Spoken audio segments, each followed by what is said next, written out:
The story of the Polynesians begins not in the vast Pacific Ocean they would later dominate, but in the complex archipelagos of Melanesia, where around 1600 BC a remarkable cultural phenomenon emerged that would fundamentally shape the trajectory of Pacific prehistory.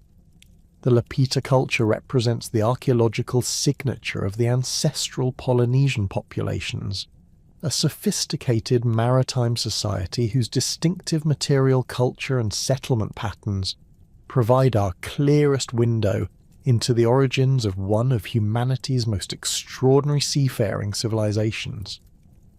The Lapita cultural complex takes its name from the type site discovered in New Caledonia in 1952, though the culture's influence extended across a vast arc of islands from the Bismarck Archipelago through Vanuatu, New Caledonia, Fiji, Tonga, and Samoa. What immediately distinguished Lapita sites from earlier archaeological contexts was their distinctive pottery tradition, characterized by intricate geometric designs applied using dentate stamping techniques. These ceramics display a remarkable consistency across thousands of kilometers of ocean, suggesting not merely trade connections, but shared cultural identity and possibly coordinated migration patterns. The Lapita pottery tradition reveals sophisticated artistic sensibilities and technical expertise. The vessels themselves varied considerably in form and function, ranging from large storage jars and cooking pots to smaller serving bowls and specialized ceremonial containers. The decorative motifs applied to these ceramics followed complex geometric patterns that appear to have carried symbolic meaning, possibly relating to clan affiliations, spiritual beliefs, or territorial markers. Archaeological analysis of these designs has revealed regional variations that developed over time, allowing researchers to track the spread of Lapita populations and the evolution of their cultural practices across different island groups. Settlement patterns associated with Lapita sites demonstrate a consistent preference for coastal locations, particularly areas with easy beach access suitable for launching and landing watercraft. These communities typically establish themselves on raised beaches, coral terraces, or small offshore islands that provided natural harbours while offering defensive advantages. The positioning of these settlements reflects the fundamentally maritime orientation of Lapita society, with communities organised around activities requiring direct ocean access rather than inland resource exploitation. Excavations at major Lapita sites have revealed substantial evidence of long-distance exchange networks operating across the Western Pacific. Obsidian sourced from specific volcanic locations in the Bismarck Archipelago has been found at Lapita sites spanning thousands of kilometers, indicating regular voyaging and trade relationships maintained across vast ocean distances. Similarly, shell ornaments, stone tools, and other portable artifacts demonstrate the movement of both raw materials and finished goods throughout the Lapita sphere of influence. The genetic heritage of modern Polynesian populations provides crucial insights into the ancestry of the Lapita peoples and their subsequent descendants. Contemporary genetic studies utilizing both mitochondrial DNA and Y chromosome analysis have revealed that Polynesian populations carry a distinctive dual ancestry, reflecting their complex origins in the Western Pacific. Approximately 80% of Polynesian genetic heritage derives from Southeast Asian Austronesian-speaking populations, while the remaining 20% traces to Papuan populations indigenous to New Guinea and its surrounding islands. This genetic signature reflects a process of population mixing that occurred during the formative period of Lapita culture, as expanding Austronesian-speaking populations from island Southeast Asia encountered and intermarried with established Papuan communities in the Bismarck Archipelago and Solomon Islands. The resulting population represented neither a simple replacement of indigenous peoples, nor a wholesale adoption of immigrant cultural practices, but rather a synthesis that combined elements from both ancestral traditions while developing distinctive new characteristics. The Austronesian component of Polynesian ancestry connects Polynesian populations to a vast language family spanning from Madagascar to Easter Island, with ultimate origins in Taiwan around 5,000 years ago. Archaeological evidence suggests that Austronesian-speaking populations began expanding into island Southeast Asia around 4,000 years ago, developing sophisticated maritime technologies and agricultural practices that enabled them to colonize previously uninhabited islands throughout the Indonesian and Philippine archipelagos. When these Austronesian populations reached the western edge of the Pacific around 3,500 years ago, they encountered Papuan-speaking populations who had inhabited New Guinea and nearby islands for over 40,000 years. Rather than displacing these established communities, the archaeological record suggests a period of sustained interaction, intermarriage, and cultural exchange that lasted several centuries. This process of ethnogenesis produced the population that would develop the Lapita cultural complex and eventually expand into remote Oceania. Linguistic evidence strongly supports this model of dual ancestry and cultural synthesis. Proto-Polynesian, the reconstructed common ancestor of all Polynesian languages, clearly belongs to the Austronesian language family and shares fundamental vocabulary and grammatical structures with other Austronesian languages. However, Proto-Polynesian also contains loanwords and structural features that appear to derive from contact with Papuan languages, particularly in domains relating to local flora, fauna, and maritime activities. The development of Proto-Polynesian occurred during the period when Lapita culture was consolidating in the Bismarck Archipelago and Solomon Islands, roughly between 1600 and 1000 BC.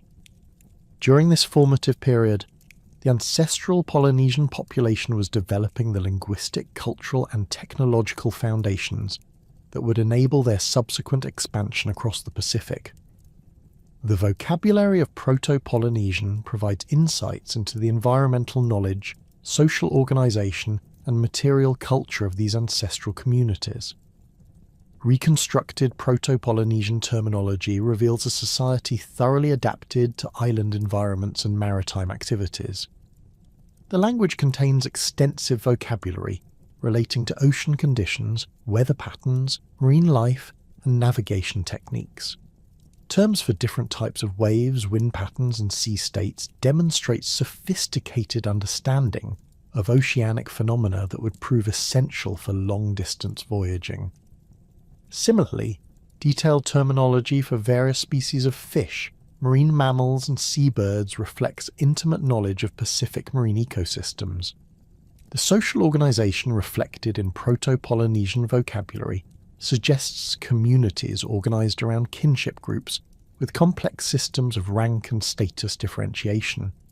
Terms relating to chieftainship, social hierarchy, and ceremonial activities indicate that ancestral Polynesian societies had developed sophisticated political and religious institutions during their formative period in Melanesia.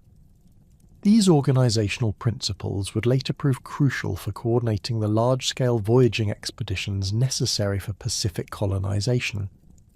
Maritime technology represented perhaps the most crucial foundation for Polynesian expansion, and the development of sophisticated watercraft and navigation techniques began during the Lapita period. Archaeological evidence from Lapita sites includes numerous artifacts related to maritime activities, including fish hooks, shell ornaments associated with diving, and tools for watercraft construction and maintenance. While the organic materials used in boat construction rarely preserve in archaeological contexts, the positioning and contents of Lapita settlements leave no doubt about their maritime orientation. The outrigger canoe technology that would become fundamental to Polynesian seafaring appears to have developed during this formative period, though its precise origins remain debated among researchers. Outrigger canoes provide stability and carrying capacity essential for long-distance voyaging, while remaining light enough for beach launching and landing. The basic design involves a main hull connected by crossbeams to one or more lateral floats that prevent capsizing in rough seas. Archaeological evidence suggests that Lapita populations were experimenting with various watercraft designs and construction techniques, gradually developing the sophisticated vessels that would enable Pacific colonization. Adze heads and other woodworking tools found at Lapita sites indicate advanced carpentry skills, while the presence of specialized shell tools suggests techniques for waterproofing and caulking vessel hulls. The consistency of material culture across widely separated Lapita sites demonstrates that these communities had already developed watercraft capable of regular inter-island voyaging across hundreds of kilometers of open ocean.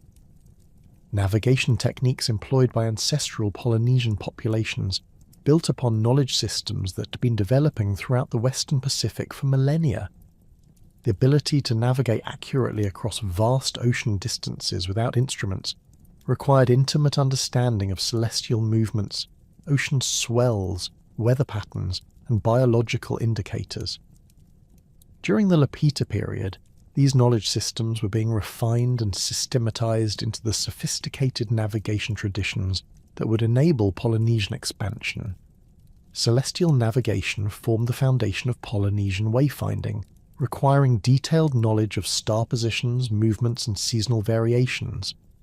Navigators learned to identify key stars and constellations that could serve as directional guides, while understanding how the apparent movement of celestial bodies throughout the night provided information about course and position.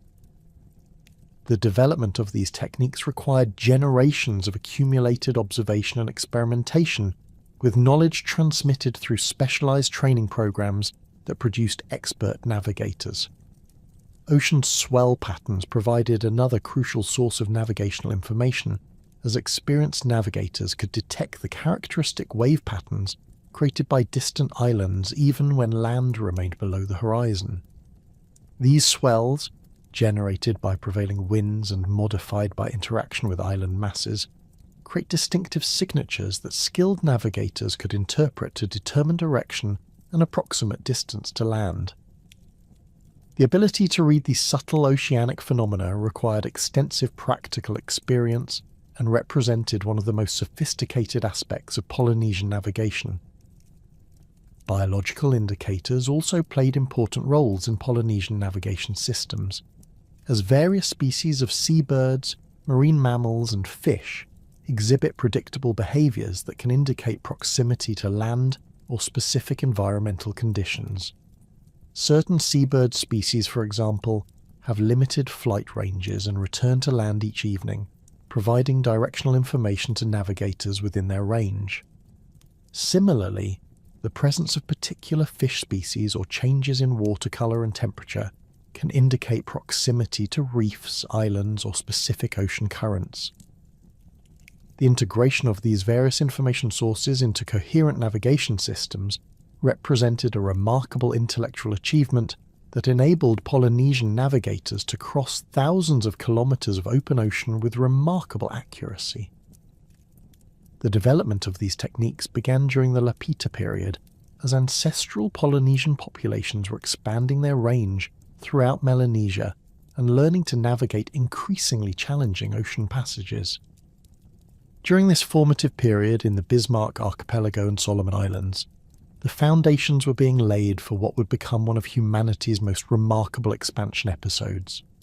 The synthesis of Austronesian and Papuan populations had created a society uniquely adapted to island environments and maritime activities, while the development of sophisticated watercraft and navigation techniques provided the technological means for long-distance voyaging.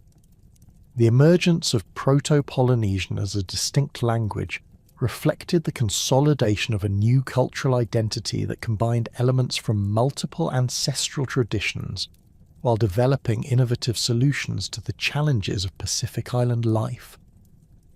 The accumulated maritime expertise and cultural foundations developed during the Lapita period in Melanesia would soon enable the most significant phase of Pacific colonization, as ancestral Polynesian populations began their eastward expansion into the previously uninhabited islands of remote Oceania.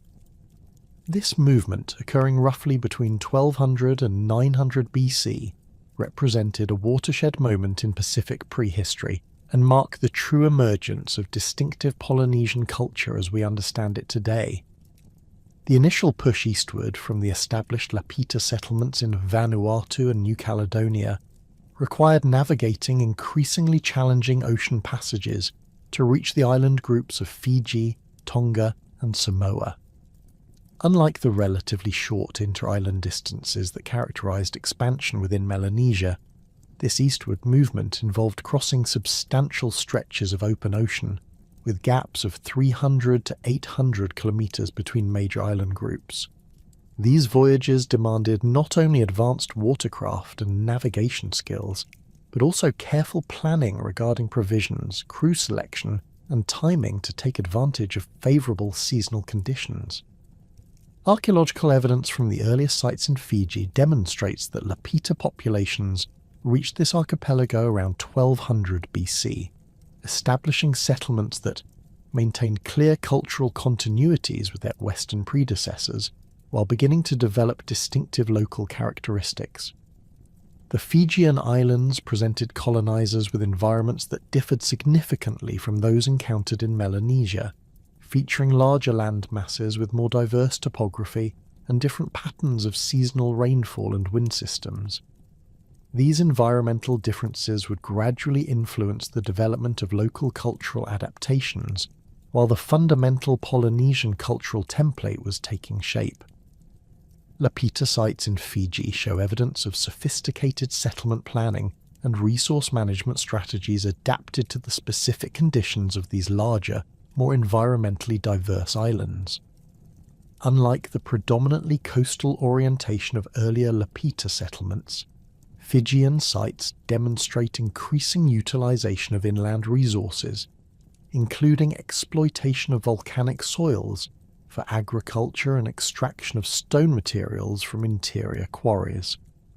This expansion of resource utilization patterns reflects the growing confidence and environmental knowledge of Polynesian populations as they adapted to new island environments. The pottery traditions found at early Fijian sites display clear continuities with earlier Lapita ceramics, while beginning to show distinctive regional variations in both decorative motifs and vessel forms. Dentate-stamped pottery continued to be produced, but the geometric patterns became increasingly elaborate and began incorporating new design elements that appear to reflect local cultural innovations. Vessel forms also diversified, with new types of containers appearing that seem designed for specific local purposes, including specialized food preparation and storage functions adapted to Fijian environmental conditions. From Fiji, Polynesian populations continued their eastward expansion to reach Tonga around 1100 BC and Samoa by approximately 1000 BC. These movements required even more challenging ocean crossings, particularly the voyage from Fiji to Tonga, which involved navigating across roughly 650 kilometers of open ocean with no intermediate islands for rest or reprovisioning. The successful completion of these voyages demonstrates the remarkable sophistication of Polynesian navigation and seamanship by this period. The Tongan archipelago provided colonizing populations with a different set of environmental opportunities and challenges compared to either Melanesia or Fiji. The islands were smaller and more widely scattered, with limited freshwater resources and different patterns of seasonal weather variation.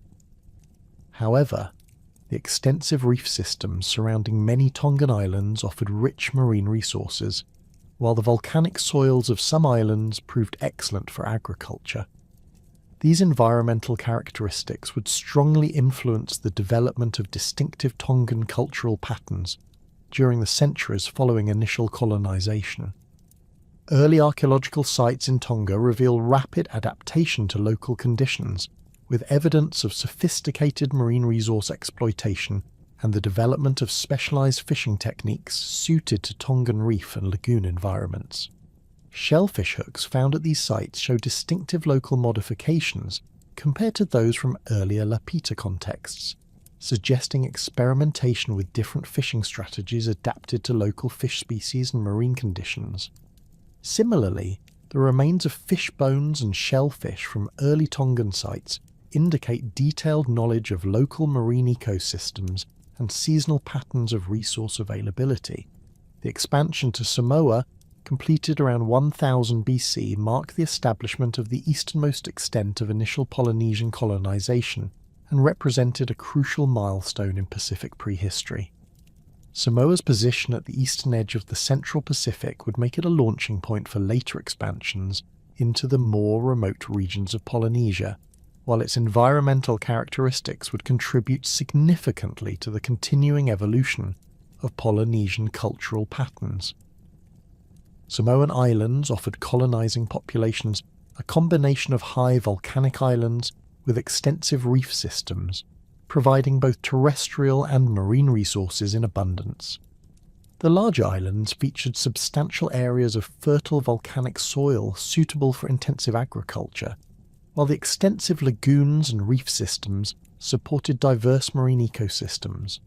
These favourable environmental conditions enabled the establishment of substantial populations that would play crucial roles in subsequent Polynesian expansion episodes. During this period of initial settlement in Fiji, Tonga and Samoa, the distinctive cultural elements that we recognise as fundamentally Polynesian were consolidating and developing their characteristic forms. The social hierarchies that would become central to Polynesian societies were taking shape, with increasing evidence of status differentiation and specialised leadership roles appearing in the archaeological record. Burial practices from this period show clear distinctions between individuals of different social ranks, with some burials containing elaborate grave goods while others display minimal material accompaniments.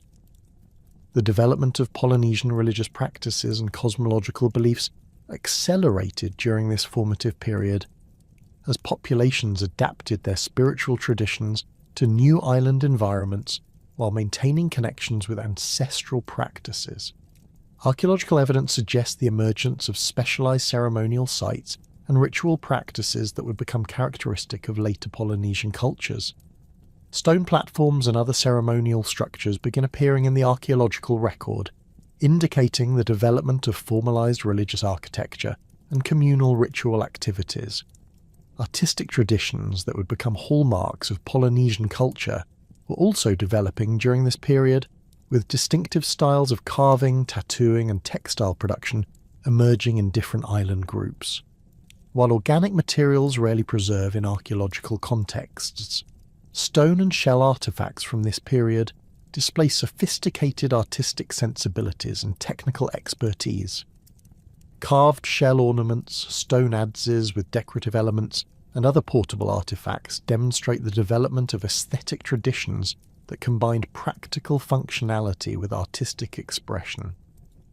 The pottery traditions that had characterized Lapita culture began undergoing significant changes during this period, with regional variations becoming increasingly pronounced as populations adapted to local conditions and developed distinctive cultural identities.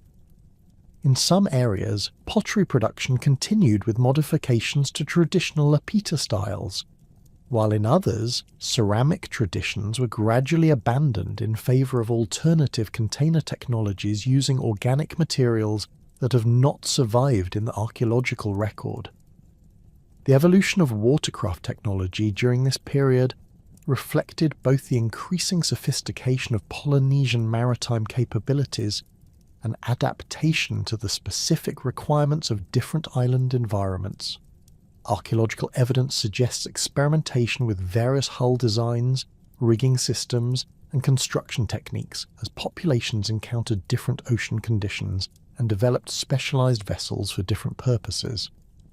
While the organic materials used in boat construction rarely preserve, the distribution of stone tools and other artifacts associated with watercraft maintenance provides insights into these technological developments.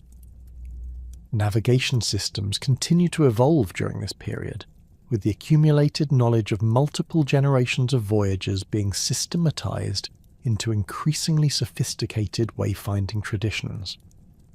The expansion to Fiji, Tonga and Samoa required navigation across increasingly challenging ocean passages, driving innovation in celestial observation techniques, ocean swell interpretation, and biological indicator recognition. The successful completion of these voyages demonstrates that Polynesian navigators had developed remarkably accurate methods for determining position and course across vast ocean distances. The establishment of regular communication and exchange networks between the newly settled island groups created a foundation for ongoing cultural development and technological innovation. Archaeological evidence indicates that populations in Fiji, Tonga, and Samoa maintained contact with each other and with their ancestral communities in Melanesia through regular voyaging and trade relationships. These connections facilitated the exchange of ideas, technologies, and genetic material that would continue to influence Polynesian cultural evolution. Trade networks established during this period involved the movement of both raw materials and finished goods across substantial ocean distances. Obsidian from sources in Melanesia continued to reach sites in Fiji and Tonga, while shell ornaments and other portable artifacts demonstrate exchange relationships extending across the entire Central Pacific region.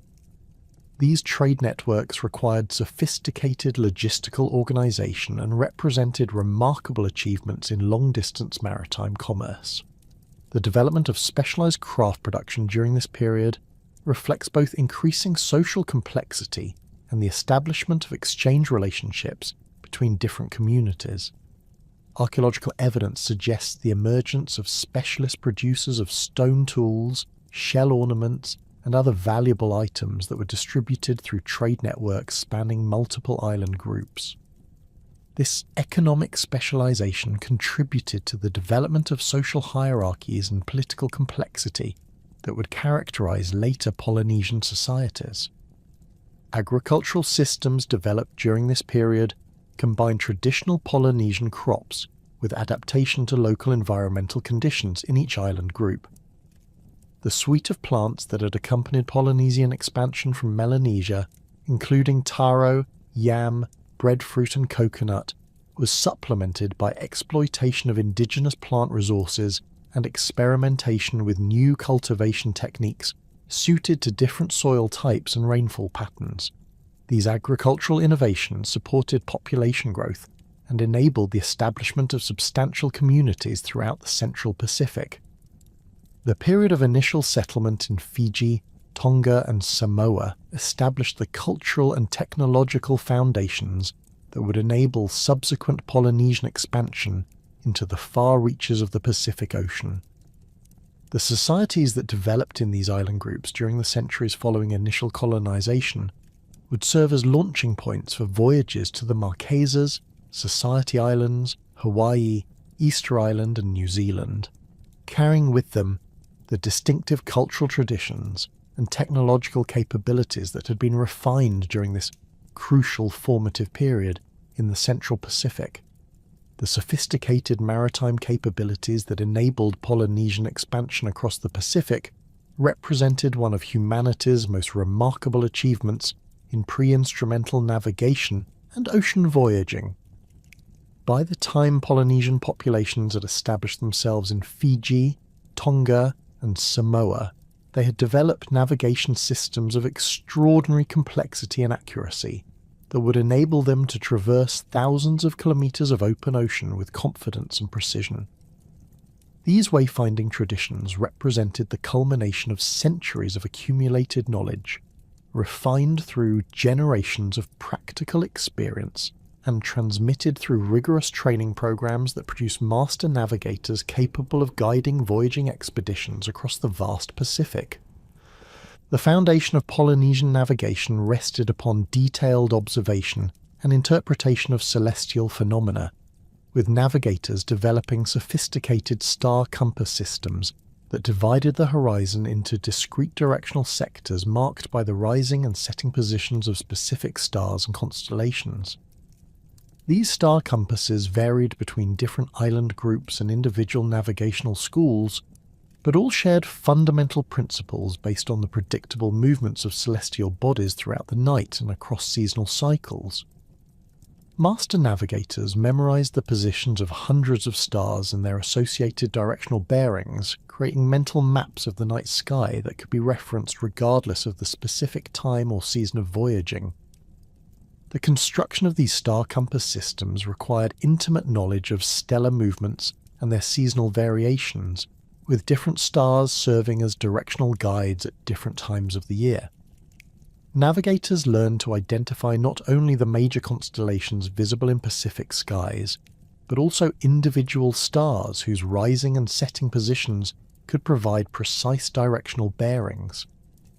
The star Arcturus, known as Hokulea in Hawaiian tradition, served as a particularly important navigational reference, with its rising position marking due east and its setting indicating due west. Similarly, the Southern Cross constellation provided crucial directional information for navigators in the Southern Pacific, with its orientation relative to the horizon indicating both direction and approximate latitude. Beyond simple directional guidance, Polynesian star compass systems incorporated sophisticated understanding of how celestial movements could provide information about a vessel's position and progress during long voyages. Experienced navigators could determine their approximate latitude by observing the angle of specific stars above the horizon, while the timing of stellar risings and settings provided information about longitude and eastward or westward progress. These techniques required not only detailed astronomical knowledge, but also the ability to maintain accurate timekeeping during voyages lasting weeks or months. The interpretation of ocean swell patterns represented another crucial component of Polynesian navigation, requiring navigators to develop extraordinary sensitivity to subtle variations in wave characteristics that could indicate direction, distance, and the presence of land masses beyond the visible horizon. Ocean swells, generated by distant weather systems and modified by their interaction with islands, reefs, and underwater topography, create distinctive patterns that experienced navigators could read like a maritime roadmap.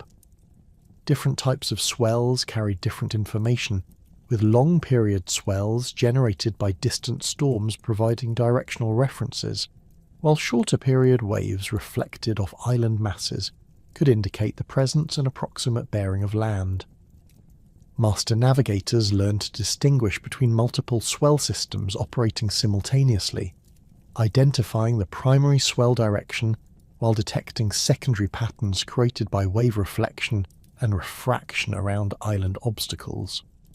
The ability to perceive these subtle differences required extraordinary tactile sensitivity, with navigators often lying in the bottom of their vessels to better feel the characteristic motion patterns created by different swell systems.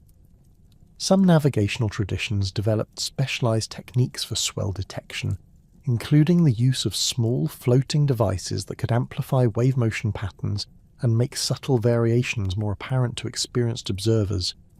The interaction between ocean swells and island masses created distinctive interference patterns that could be detected at considerable distances from land, sometimes extending 30 to 50 kilometers beyond the visible horizon. These wave interference patterns, known by various terms in different Polynesian languages, produce characteristic changes in wave height, direction, and timing that served as reliable indicators of nearby land. Skilled navigators could not only detect these patterns, but also interpret them to determine the approximate size, distance, and bearing of the landmass responsible for the wave modifications. Cloud formations and atmospheric phenomena provided additional navigational information that Polynesian wayfinders integrated into their comprehensive observation systems. Different types of clouds formed predictable patterns around islands, with cumulus build-ups often developing over land masses during daytime heating cycles.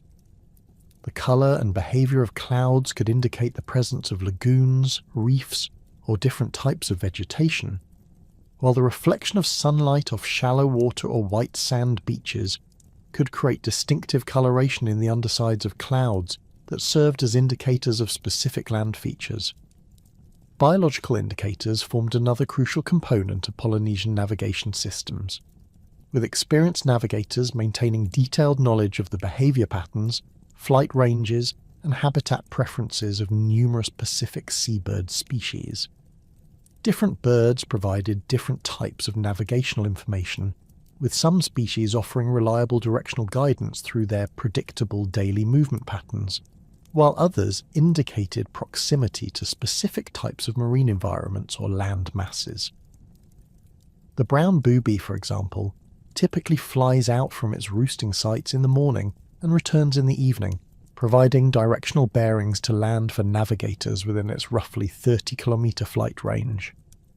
Frigate birds served as particularly valuable navigational aids due to their distinctive flight characteristics and their tendency to soar at considerable altitudes where they could be observed from great distances. These birds rarely land on water and must return to land each night, making their evening flight patterns reliable indicators of the direction and approximate distance to roosting sites. Similarly, tropic birds and certain petrel species exhibited predictable behaviours that experienced navigators could interpret to gain information about their position relative to known bird colonies and feeding areas. Marine life patterns also provided navigational information, with different fish species, marine mammals, and other sea creatures exhibiting behaviours that could indicate proximity to specific ocean environments or underwater features. Schools of dolphins often followed predictable routes related to underwater topography and current patterns, while certain fish species congregated around seamounts or other underwater features that could serve as navigational landmarks. The presence of specific types of floating debris, water coloration changes, or temperature variations could also provide clues about current systems, proximity to land, or passage through specific ocean regions. The integration of these multiple information sources into coherent navigation systems required extensive training and practical experience, with navigational knowledge transmitted through specialized educational programs that could span decades of intensive study.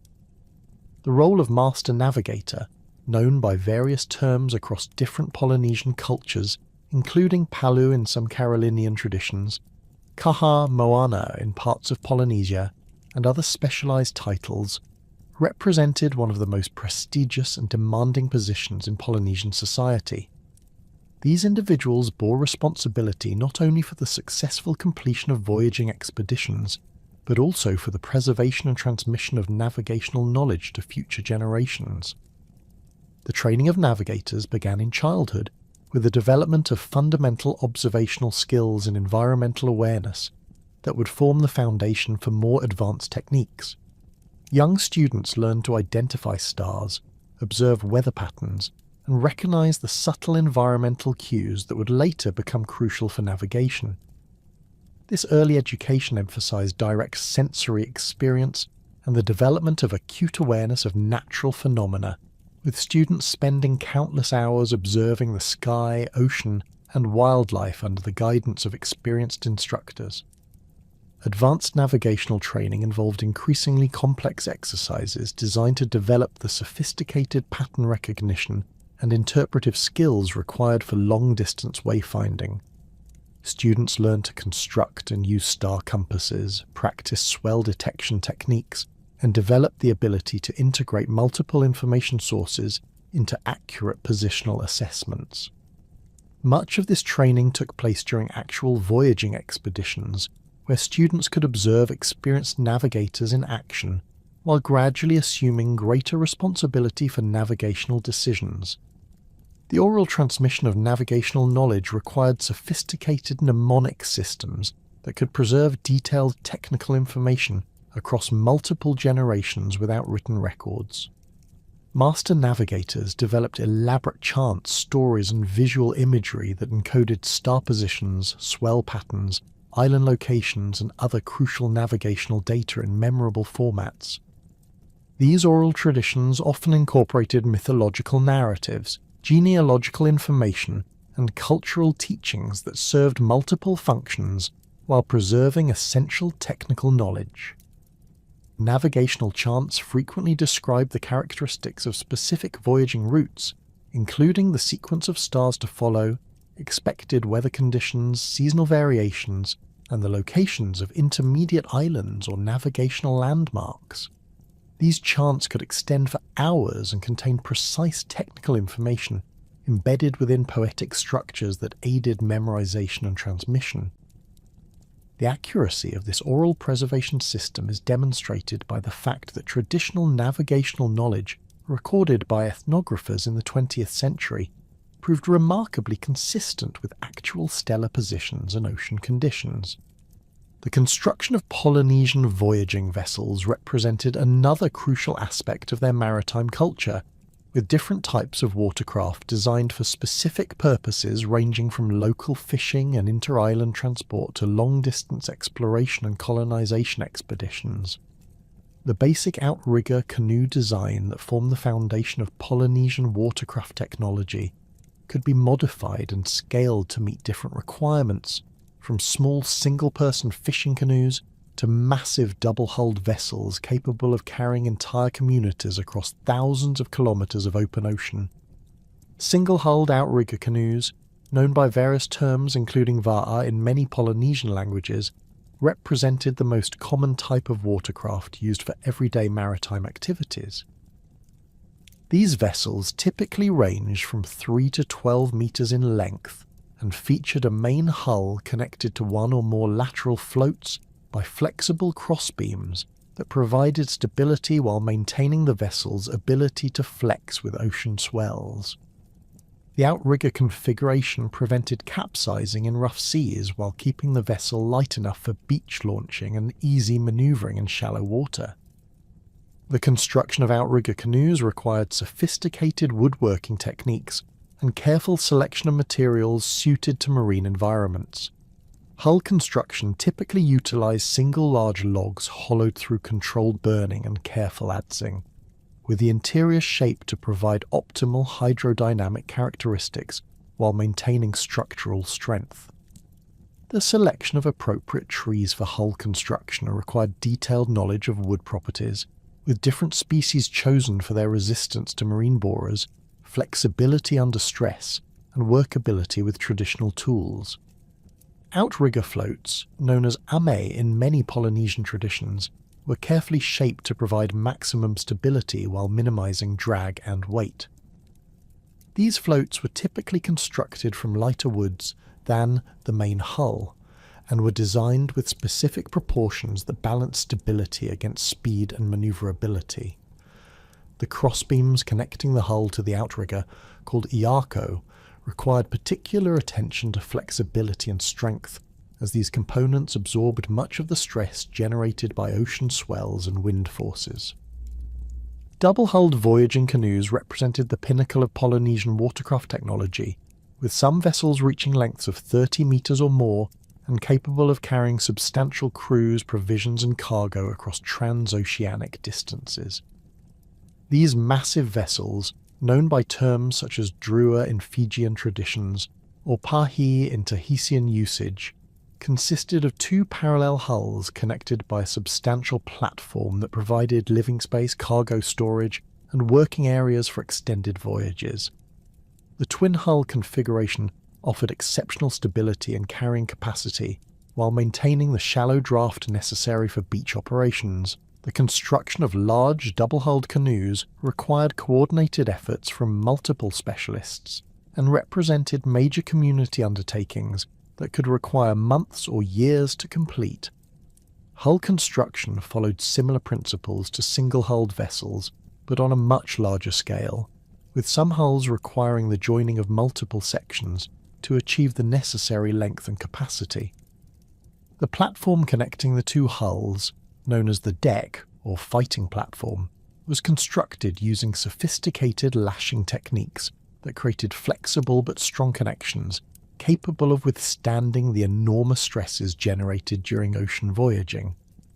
Sail systems developed for Polynesian vessels demonstrated remarkable efficiency and versatility, with triangular mat sails that could be quickly adjusted to changing wind conditions and easily repaired using materials available on remote islands. These sails, woven from pandanus leaves or other fibrous materials, were designed with specific proportions and flexibility characteristics that provided optimal performance across a range of wind conditions. The rigging systems used to control these sails employed sophisticated arrangements of cordage and mechanical advantage systems that allowed small crews to handle large sails effectively. The claw-shaped sail configuration, characteristic of many Polynesian vessels, provided exceptional windward sailing ability, allowing these craft to sail closer to the wind than many European vessels of comparable size. This capability proved crucial for long-distance voyaging, as it enabled navigators to take advantage of seasonal wind patterns while maintaining the ability to make progress against unfavourable winds when necessary. The flexibility of Polynesian sail systems also allowed rapid reconfiguration for different sailing conditions, with experienced crews capable of adjusting sail area and shape to optimise performance as conditions changed. Steering systems for large voyaging canoes employed sophisticated arrangements of steering paddles and rudders that provided precise control during extended ocean passages. Master navigators typically maintained personal control of steering during critical phases of voyaging, using their intimate knowledge of vessel handling characteristics to maintain course accuracy and optimize sailing performance. The design of steering systems reflected deep understanding of hydrodynamic principles, with paddle shapes and positioning carefully optimized to provide maximum control authority with minimum effort. The cultural and spiritual dimensions of Polynesian ocean voyaging extended far beyond the technical aspects of navigation and vessel construction, encompassing complex systems of rituals, taboos, and mythological beliefs that governed all aspects of maritime activities. Ocean voyaging was understood not merely as a practical activity, but as a sacred undertaking that required proper spiritual preparation and ongoing attention to supernatural forces that could influence the success or failure of expeditions. Preparation for major voyaging expeditions involved elaborate ritual sequences designed to ensure favourable conditions and protection from supernatural dangers. These ceremonies typically included offerings to sea deities, purification rituals for crew members and vessels, and divination practices intended to determine auspicious timing for departure. The specific details of these rituals varied between different island groups and cultural traditions, but all shared recognition of the ocean as a sacred realm inhabited by powerful spiritual forces that demanded respect and proper propitiation. Taboo systems governing voyaging activities established strict behavioural codes that regulated conduct during ocean passages and defined the relationships between crew members, navigational specialists, and spiritual authorities. These restrictions often included prohibitions on specific foods, sexual activities, and social interactions that were believed to influence supernatural forces affecting voyaging success. Violations of these taboos were considered extremely serious offences that could endanger entire expeditions through supernatural retribution. The deification of exceptional navigators and the incorporation of voyaging achievements into mythological narratives reflected the profound cultural significance of maritime activities in Polynesian societies. Legendary navigators became cultural heroes whose exploits were celebrated in oral traditions that preserved both historical information and spiritual teachings about the relationship between humans and the ocean environment.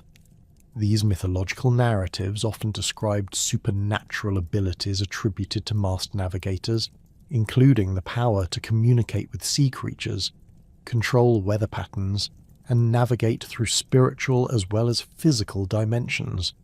The mastery of oceanic navigation and sophisticated maritime technology that had developed during the initial settlement of Fiji, Tonga, and Samoa provided the foundation for the next crucial phase of Polynesian expansion, as populations began pushing eastward into the more remote reaches of the Pacific Ocean. This second wave of colonization, spanning roughly from 300 to 600 AD, would establish Polynesian presence in some of the most isolated archipelagos on Earth, and demonstrate the extraordinary capabilities of these oceanic peoples to adapt and thrive in environments separated by thousands of kilometres of open ocean. The Marquesas Islands emerged as the first major target of this renewed eastward expansion, representing a voyage of approximately 2,000 kilometres from the nearest established Polynesian settlements in the Central Pacific. This journey required navigators to cross vast stretches of ocean, with no intermediate islands for rest or reprovisioning, demanding unprecedented levels of planning, preparation, and navigational precision. Archaeological evidence suggests that the first successful colonisation of the Marquesas occurred around 300 AD, though earlier unsuccessful attempts may have preceded the establishment of permanent settlements. The environmental challenges presented by the Marquesas differed significantly from those encountered in earlier phases of Polynesian expansion. These high volcanic islands featured dramatic topography with steep-sided valleys separated by razor-sharp ridges, creating isolated pockets of habitable land surrounded by precipitous terrain. The island's position in the southeastern trade zone subjected them to different rainfall patterns compared to the Central Pacific, with marked wet and dry seasons that required new agricultural strategies and water management techniques. The successful colonisation of the Marquesas required careful selection of initial settlement sites that could provide access to both marine and terrestrial resources, while offering protection from seasonal weather extremes. Archaeological excavations at early Marquesan sites reveal sophisticated settlement planning that took advantage of sheltered valleys with reliable freshwater sources and favourable microclimates for agriculture. These early communities established themselves in locations that provided easy access to productive reef systems, while maintaining connections to inland resources through carefully planned trail networks. The material culture recovered from the earliest Marquesan sites demonstrates both continuity with central Polynesian traditions and rapid adaptation to local conditions. Stone tool assemblages show modifications in adze forms and manufacturing techniques suited to working with local basalt and other volcanic rocks that differed in their napping properties from materials available in Western Polynesia. Fishing equipment displays innovations adapted to Marquesan marine environments, including specialised hooks designed for catching the deep-water fish species that inhabited the steep underwater slopes surrounding these volcanic islands. The pottery traditions that had characterised earlier phases of Polynesian expansion underwent significant changes in the Marquesas, with ceramic production eventually disappearing entirely as populations developed alternative container technologies using organic materials. This transition reflects both the practical challenges of obtaining suitable clay materials in volcanic environments and the development of sophisticated techniques for manufacturing containers from gourds, coconut shells, and other plant materials that proved more suitable for the nomadic lifestyle required by ongoing Pacific exploration. The establishment of sustainable populations in the Marquesas required the successful introduction and cultivation of the essential crop plants that form the foundation of Polynesian agricultural systems. Taro, the most important staple crop throughout Polynesia, required careful adaptation to Marquesan growing conditions, with colonists developing new cultivation techniques suited to the island's steep terrain and variable rainfall patterns. Archaeological evidence from early agricultural sites shows the construction of sophisticated terracing systems that maximised arable land while preventing soil erosion on steep slopes. Breadfruit trees, another crucial component of Polynesian agriculture, were successfully established in the Marquesas despite the challenges of transporting living plant material across thousands of kilometres of ocean. The cultivation of breadfruit required long-term planning and patience, as these trees take several years to reach productive maturity, demanding that colonising populations maintain stable settlements long enough for their agricultural investments to yield returns. The successful establishment of breadfruit groves in the Marquesas demonstrates the confidence and commitment of these early colonists to permanent settlement. Coconut palms proved particularly well adapted to Marquesan conditions, thriving in the sandy coastal soils and providing multiple essential resources including food, water, fibre, and construction materials. The establishment of coconut groves along Marquesan shorelines created sustainable sources of provisions for ongoing voyaging expeditions, while providing the raw materials necessary for maintaining watercraft and sailing equipment. Archaeological evidence suggests that coconut cultivation was prioritised in areas with easy beach access, reflecting the ongoing importance of maritime activities in Marquesan society. The introduction of domestic animals to the Marquesas presented unique challenges related to the long ocean passages required to transport living creatures to these remote islands. Pigs, dogs, and chickens all required careful attention during voyages lasting several weeks, with colonising expeditions needing to provide adequate food, water, and shelter for these animals while maintaining the human crew and navigating across vast ocean distances. The successful establishment of breeding populations of all three species in the Marquesas demonstrates remarkable logistical capabilities and forward planning by Polynesian colonists.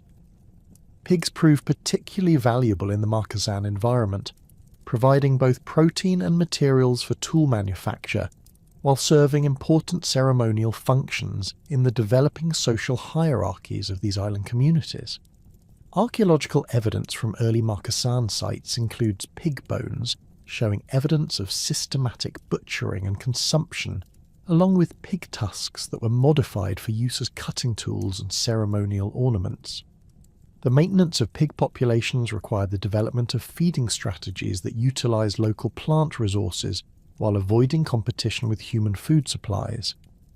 Dogs served multiple functions in Marquesan society, providing companionship, assistance in hunting, and eventually becoming an important protein source during periods of resource scarcity. The archaeological record shows evidence of dog burials that suggest these animals held significant cultural importance beyond their practical utility, with some individuals receiving elaborate interment that indicates their integration into Marquesan's spiritual and social systems. The genetic analysis of ancient dog remains from the Marquesas has provided insights into the origins and migration routes of Polynesian colonizing expeditions. Chickens adapted particularly well to Marquesan conditions, establishing feral populations that provided sustainable sources of both eggs and meat while requiring minimal human intervention. Archaeological sites contain abundant chicken bones and eggshell fragments that demonstrate the successful integration of these birds into local food systems. The presence of chicken remains in ceremonial contexts suggests that these birds also played roles in ritual activities and social exchanges that helped maintain community cohesion during the challenging early phases of settlement. The development of distinct regional variations in Polynesian culture accelerated during the Marquesan settlement period as populations adapted their social, religious, and artistic traditions to new environmental conditions while maintaining essential cultural connections with their ancestral communities. The isolation imposed by vast ocean distances encouraged local innovation, while the shared challenges of island colonization reinforced core Polynesian values and practices that had proven successful in previous expansion episodes. Marquesan artistic traditions developed distinctive characteristics that reflected both the island's unique environmental features and the cultural creativity of populations adapting to new circumstances. Stone carving traditions flourished in the Marquesas, taking advantage of the high-quality volcanic stone available throughout the islands to create elaborate ceremonial sculptures, architectural elements, and portable artworks. These stone carvings display sophisticated technical skills and artistic sensibilities that built upon earlier Polynesian traditions while developing innovative stylistic elements unique to Marquesan culture. The tattooing traditions that would become one of the most recognisable aspects of Polynesian culture reached extraordinary levels of sophistication in the Marquesas, with complex geometric and figurative designs that conveyed information about social status, genealogical connections, and spiritual beliefs. Archaeological evidence for tattooing practices includes specialized bone and shell implements used for creating these elaborate body modifications, along with pigment preparation materials that demonstrate the technical complexity of Marquesan tattooing traditions. Religious and ceremonial practices in the Marquesas incorporated both traditional Polynesian elements and innovations developed in response to local conditions and social needs. The construction of elaborate stone ceremonial platforms, known as mea in Marquesan terminology, provided focal points for community rituals and demonstrated the organizational capabilities of these island societies. These structures required coordinated labor from multiple family groups and represented significant investments of time and resources that reflected the growing social complexity of Marquesan communities. The success of Marquesan colonization provided the foundation for subsequent expansion into other remote Pacific archipelagos, as these islands became launching points for voyages to the Society Islands, Cook Islands, and eventually the most distant corners of the Polynesian Triangle. The navigational knowledge gained through the successful voyage to the Marquesas, combined with the environmental adaptation strategies developed during initial settlement, created a template for colonizing other remote island groups scattered across the eastern Pacific. The Society Islands, located approximately 1,500 kilometers southwest of the Marquesas, represented the next major target for Polynesian expansion during this period. The voyage from the Marquesas to the Society Islands required navigators to sail against prevailing wind patterns for much of the journey, demonstrating the sophisticated sailing capabilities of Polynesian watercraft and the navigational skills required to maintain accurate courses across such distances. Archaeological evidence suggests that the Society Islands were successfully colonized around 600 AD, establishing populations that would eventually become some of the most culturally influential in all of Polynesia.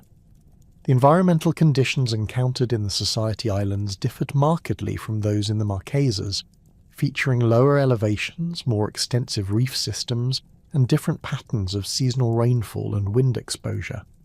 These environmental differences required colonizing populations to modify their agricultural strategies, settlement patterns, and resource exploitation techniques while maintaining the essential cultural and technological foundations that had enabled successful Pacific colonization.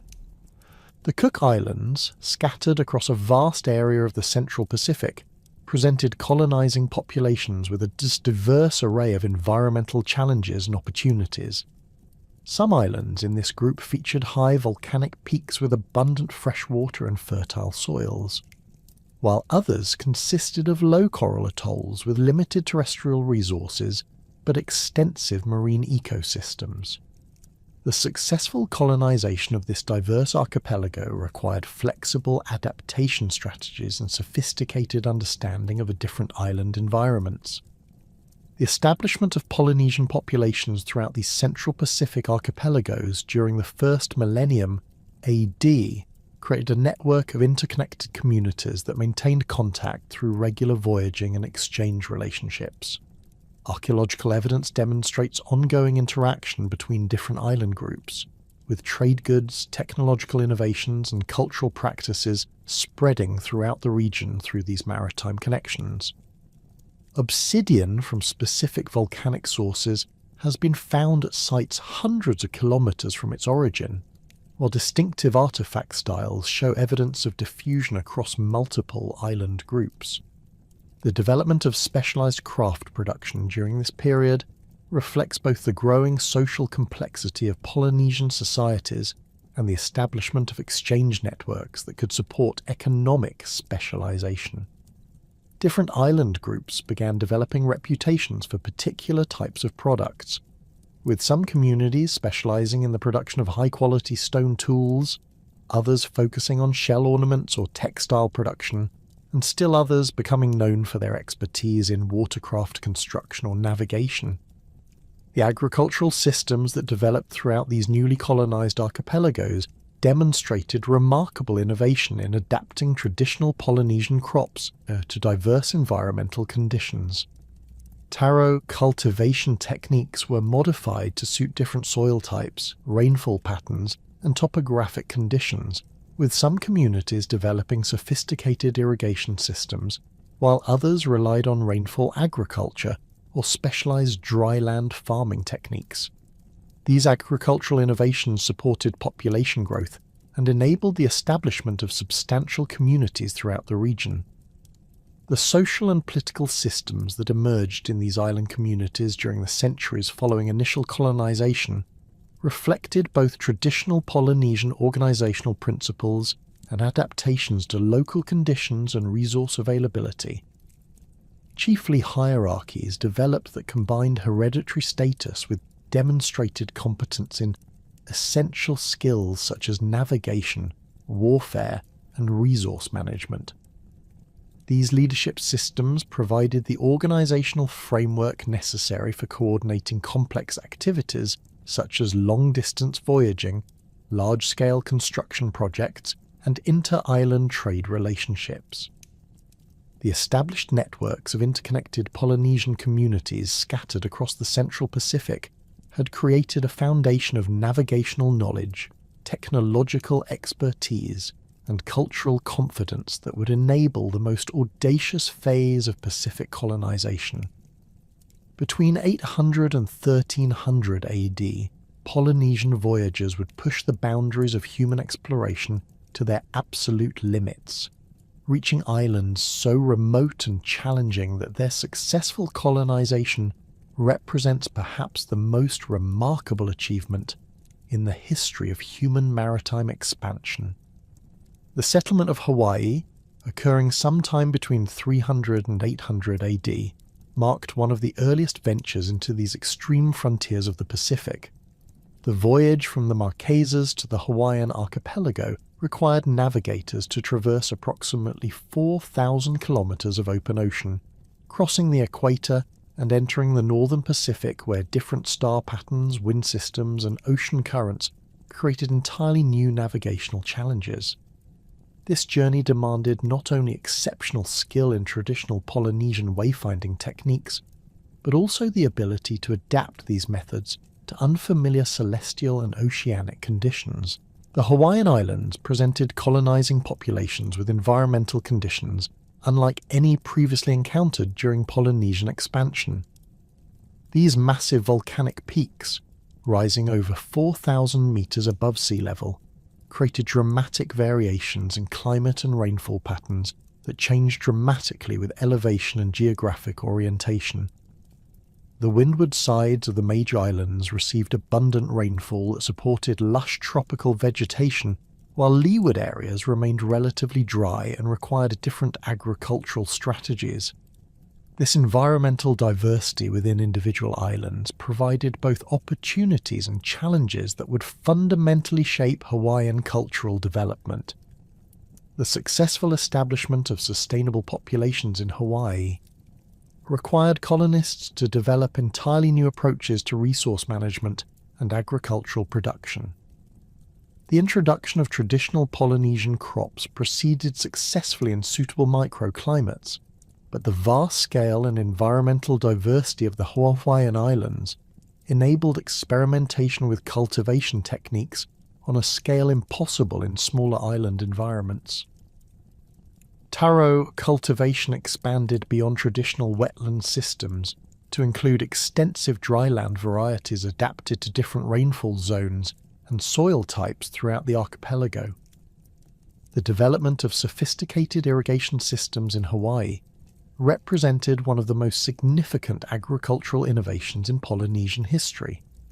Hawaiian communities constructed elaborate networks of stone-lined channels, terraces, and retention ponds that captured and distributed water from mountain streams across extensive cultivation areas. These irrigation systems, known as auwai, required coordinated labour from multiple communities and demonstrated remarkable engineering capabilities that transformed previously unusable land into highly productive agricultural areas. Sweet potato cultivation, which may have been introduced to Hawaii through contact with South American populations, or developed independently from indigenous Hawaiian plant resources, became a crucial component of Hawaiian agricultural systems.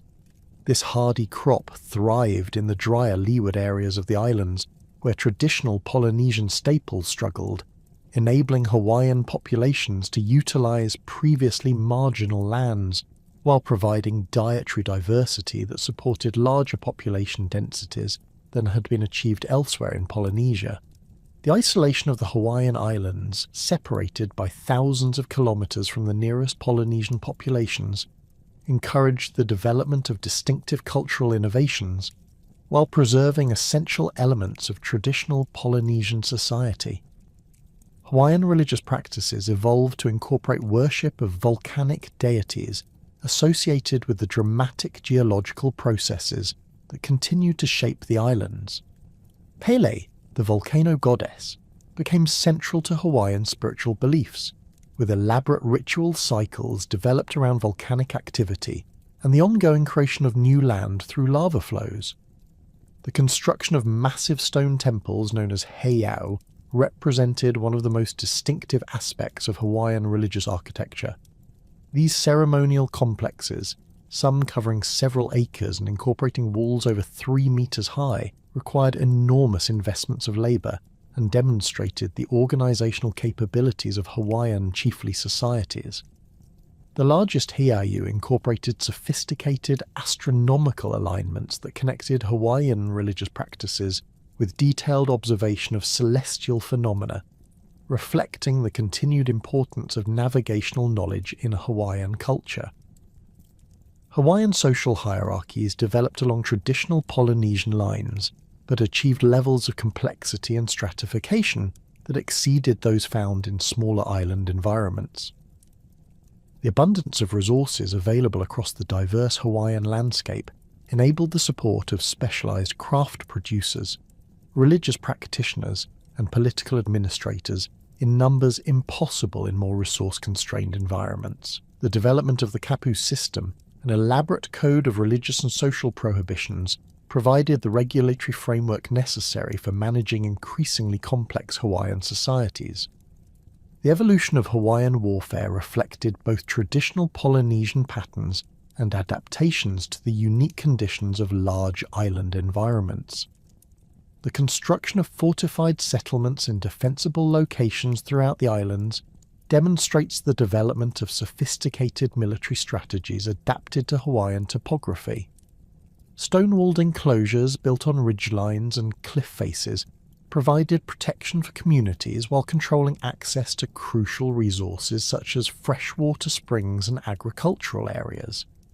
Hawaiian watercraft technology diverged significantly from traditional Polynesian designs, with local innovations reflecting adaptation to the specific conditions of inter-island voyaging within the Hawaiian archipelago.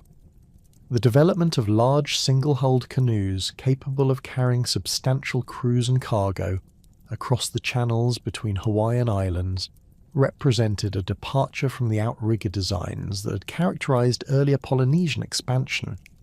These vessels, some exceeding 30 meters in length, incorporated sophisticated construction techniques that utilized the large koa trees available in Hawaiian forests. The settlement of Rapa Nui, known today as Easter Island, represented perhaps the most extraordinary achievement in the entire history of human oceanic exploration. Located approximately 3,700 kilometers from the nearest Polynesian populations in the Marquesas, and over 4,000 kilometers from the South American coast, Rapa Nui stands as the most isolated inhabited landmass on Earth. The successful colonization of this remote speck of land, achieved around 1200 to 1300 AD, required navigational precision and expedition planning that pushed Polynesian maritime capabilities to their absolute limits. The voyage to Rapa Nui demanded navigators to maintain accurate courses across vast stretches of ocean, with no intermediate islands for course correction or reprovisioning. The island itself, measuring only 164 square kilometers, presented an extremely small target that required extraordinary navigational accuracy to locate.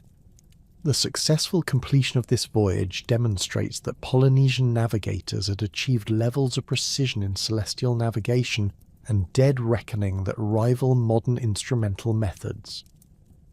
The environmental conditions encountered on Rapa Nui differ dramatically from those found elsewhere in Polynesia, presenting colonizing populations with unprecedented challenges that would test their adaptability to its limits. The island's subtropical location subjected it to cooler temperatures than experienced elsewhere in tropical Polynesia, while its isolation from major weather systems created relatively stable but limited rainfall patterns. The absence of coral reefs around the island eliminated the rich marine resources that had supported Polynesian populations throughout their Pacific expansion.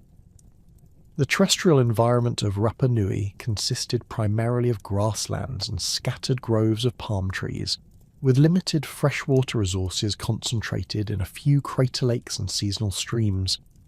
The volcanic soils proved fertile for agriculture, but the island's small size and isolation meant that colonizing populations had to achieve complete self-sufficiency in all essential resources. The successful establishment of sustainable communities under these challenging conditions required remarkable innovation and careful resource management. The introduction of traditional Polynesian crops to Rapa Nui met with mixed success, as the island's climate and soil conditions proved unsuitable for some species, while others adapted successfully. Sweet potato cultivation became particularly important on Rapa Nui, with this hardy crop providing the foundation for sustainable agriculture in the island's challenging environment. The development of sophisticated cultivation techniques, including the construction of stone mulch gardens that conserved soil moisture and protected plants from wind damage, demonstrated the innovative capabilities of Rapa Nui populations. The famous moai statues that have made Rapa Nui internationally renowned represent one of the most distinctive cultural developments in Polynesian history. These massive stone sculptures, numbering nearly 1,000 across the island, were carved from volcanic tuff quarried at Ranoraraku crater and transported to ceremonial platforms throughout the island. The construction of these monuments required sophisticated stoneworking techniques, complex logistical planning for transportation, and coordinated labour from substantial populations. The moai construction process reveals remarkable technical capabilities that developed in response to Rapa Nui's unique conditions. The statues were carved using traditional Polynesian stone tools, but the scale and precision of the work exceeded anything achieved elsewhere in Polynesia. The transportation of completed moai from the quarry sites to their final locations across the island required innovative engineering solutions, with recent experimental archaeology suggesting that the statues may have been walked upright using coordinated rope teams rather than rolled on logs as previously assumed. The ceremonial platforms, known as ahu, that supported the moai incorporated sophisticated construction techniques that demonstrate advanced understanding of engineering principles. These stone structures, some extending over 100 metres in length, were built using precisely fitted blocks weighing several tons each. The construction required careful planning to ensure structural stability, while creating the precise orientations necessary for the astronomical alignments that govern many ahu positions. The settlement of Aotearoa, known today as New Zealand, represented the final major expansion of Polynesian colonisation, and perhaps the most challenging environmental adaptation in the entire history of Pacific settlement. The voyage from central Polynesia to New Zealand, accomplished around 1250 to 1300 AD, required navigators to sail over 2,000 kilometres southward into temperate waters where completely different weather patterns, ocean conditions and celestial phenomena created unprecedented navigational challenges.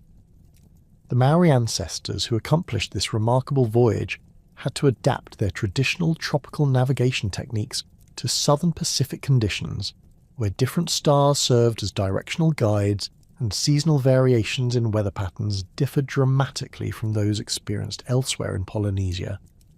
The Southern Cross constellation, barely visible from most Polynesian islands, became a crucial navigational reference in southern waters, while the absence of familiar northern stars required navigators to develop entirely new stellar compass systems. The environmental conditions encountered in Aotearoa differed more dramatically from traditional Polynesian island environments than any previously colonized territory.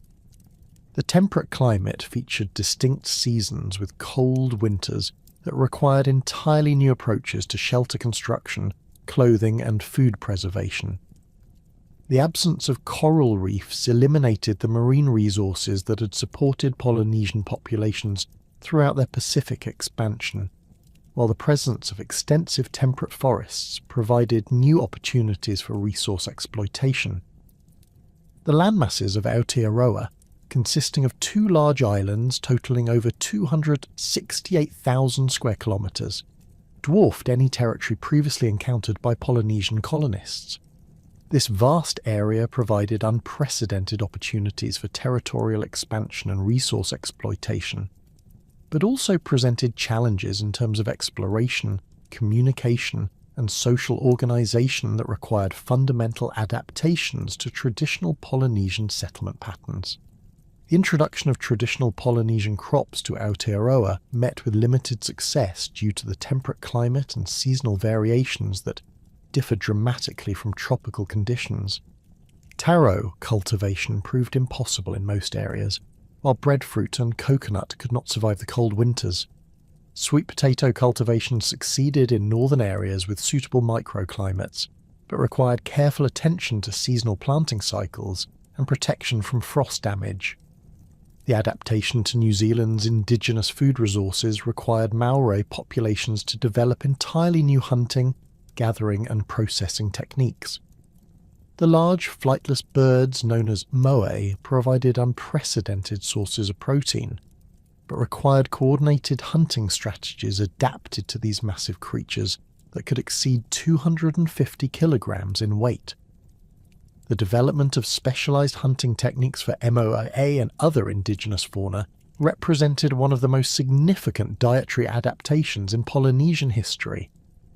Marine resources in New Zealand waters differ dramatically from those found in tropical Polynesia, requiring the development of new fishing techniques and equipment adapted to temperate species and conditions.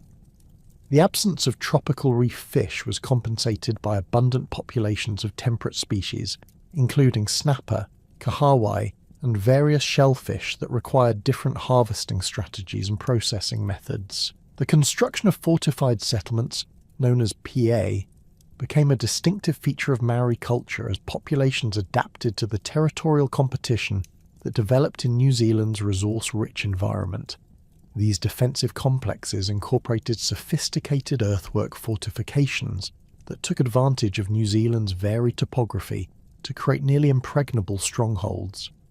The construction of PA required coordinated labour and engineering expertise that demonstrated the organisational capabilities of Maori communities. The completion of Polynesian expansion with the settlement of these remote frontiers established the largest culture area in human history, spanning over 20 million square kilometres of ocean and encompassing islands from tropical atolls barely above sea level to massive temperate land masses with snow-capped mountains. This vast triangle of human settlement, stretching from Hawaii in the north to New Zealand in the south and Easter Island in the east, represented an unprecedented achievement in human exploration and colonisation that demonstrated the remarkable capabilities of Polynesian maritime culture. The environmental diversity encompassed within this vast area required Polynesian populations to develop an extraordinary range of adaptive strategies, while maintaining essential cultural connections across thousands of kilometres of ocean. From the volcanic peaks of Hawaii to the temperate forests of New Zealand, from the isolated grasslands of Easter Island to the countless coral atolls scattered throughout the central Pacific, Polynesian communities successfully established sustainable populations in virtually every type of island environment found in the Pacific Ocean. The successful colonization of islands spanning from tropical atolls to temperate land masses created conditions for remarkable diversity in Polynesian political and social organization. While maintaining fundamental cultural connections rooted in their shared ancestry, different island groups developed distinctive approaches to governance, social hierarchy, and community organization that reflected their unique environmental circumstances, population densities, and resource availability. These variations range from highly stratified chiefdoms with elaborate court systems to relatively egalitarian communities where status differences remained minimal and decision-making processes emphasized consensus rather than hierarchical authority. The Hawaiian Islands developed perhaps the most complex and stratified political system in all of Polynesia, with chiefly hierarchies that achieved levels of centralized authority and social differentiation that approached those found in early state societies. The environmental abundance and large territorial scale of the Hawaiian archipelago enabled the support of elaborate chiefly courts with hundreds of specialized retainers, advisors, and ceremonial attendants. The paramount chiefs, known as Ali'i Nui, commanded territories encompassing entire islands or major portions of islands, controlling populations that numbered in the tens of thousands and commanding tribute flows that supported magnificent displays of wealth and power. Hawaiian chiefly regalia reflected the sophisticated material culture that developed to support these elaborate political hierarchies. Feather cloaks and helmets, constructed from thousands of carefully selected feathers collected from specific bird species, required years of specialized labor to complete and represented investments of resources that could only be sustained by societies with substantial surplus production.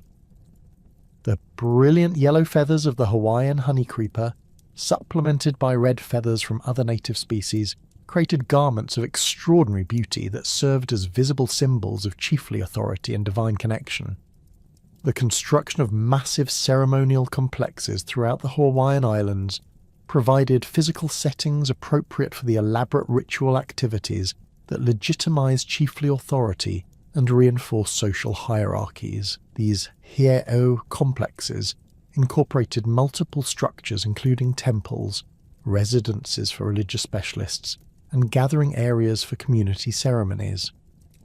The largest heiau required coordinated labor from thousands of individuals over periods spanning multiple years, demonstrating the organizational capabilities of Hawaiian chiefly administrations and their ability to mobilize substantial resources for ceremonial purposes.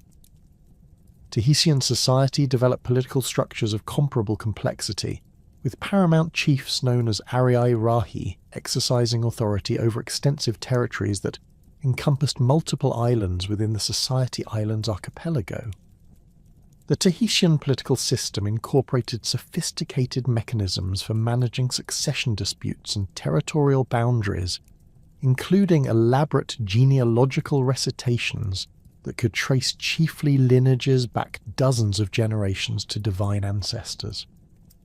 These genealogical traditions served not merely as historical records, but as legal documents that established territorial claims and succession rights with the precision of written constitutions.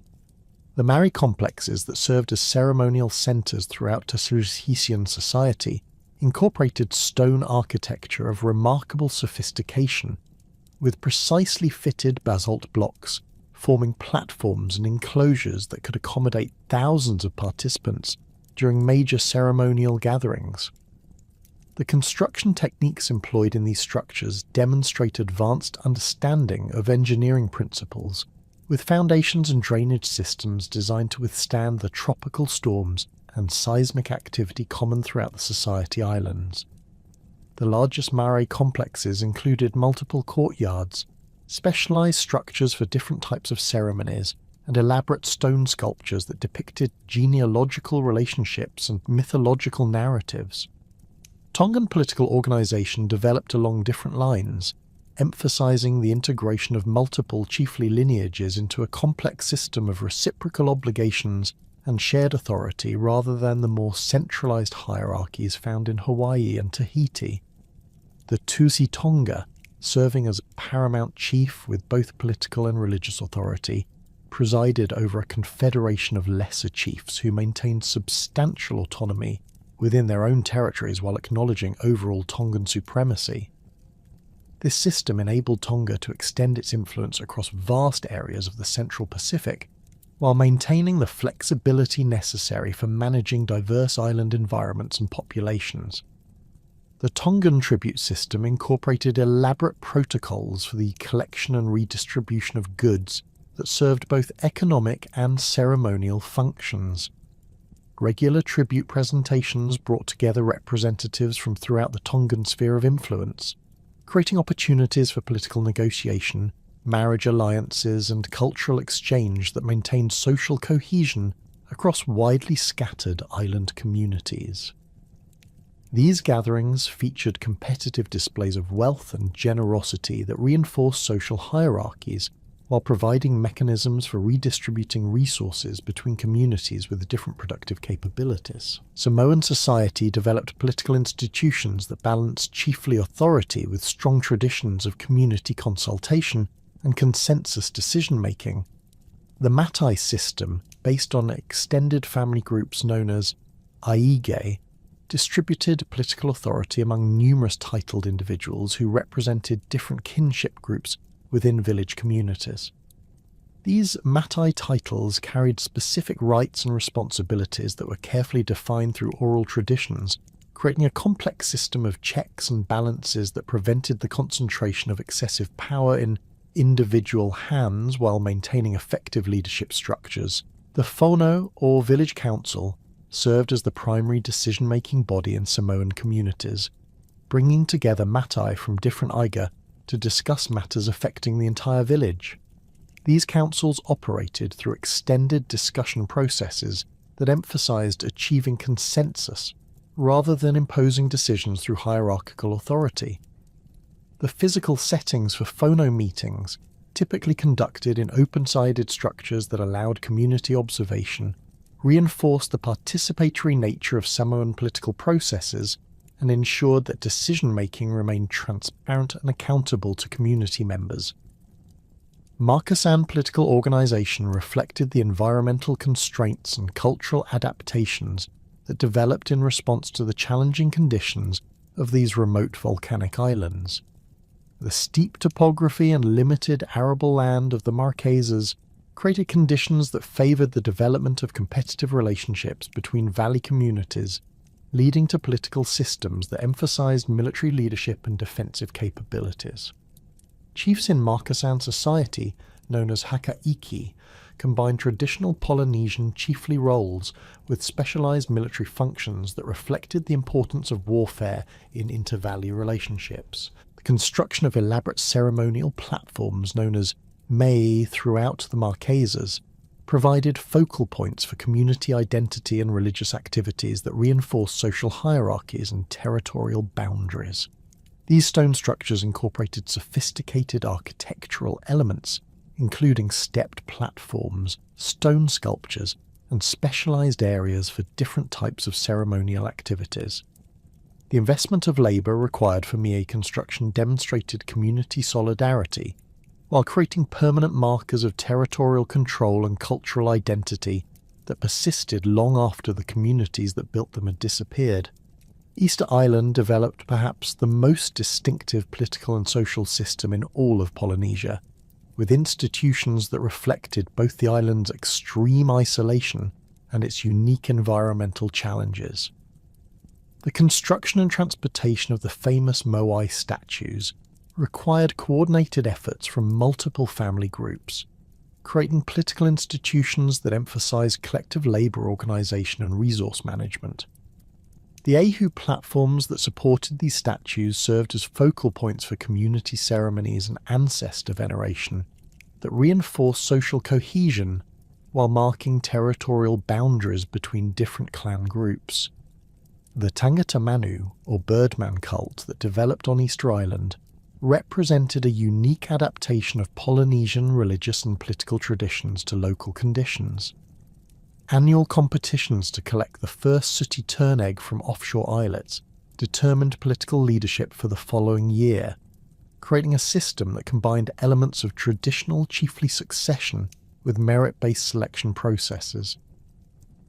These competitions required exceptional swimming and climbing abilities, ensuring that political leaders possessed the physical capabilities necessary for survival in Easter Island's challenging environment.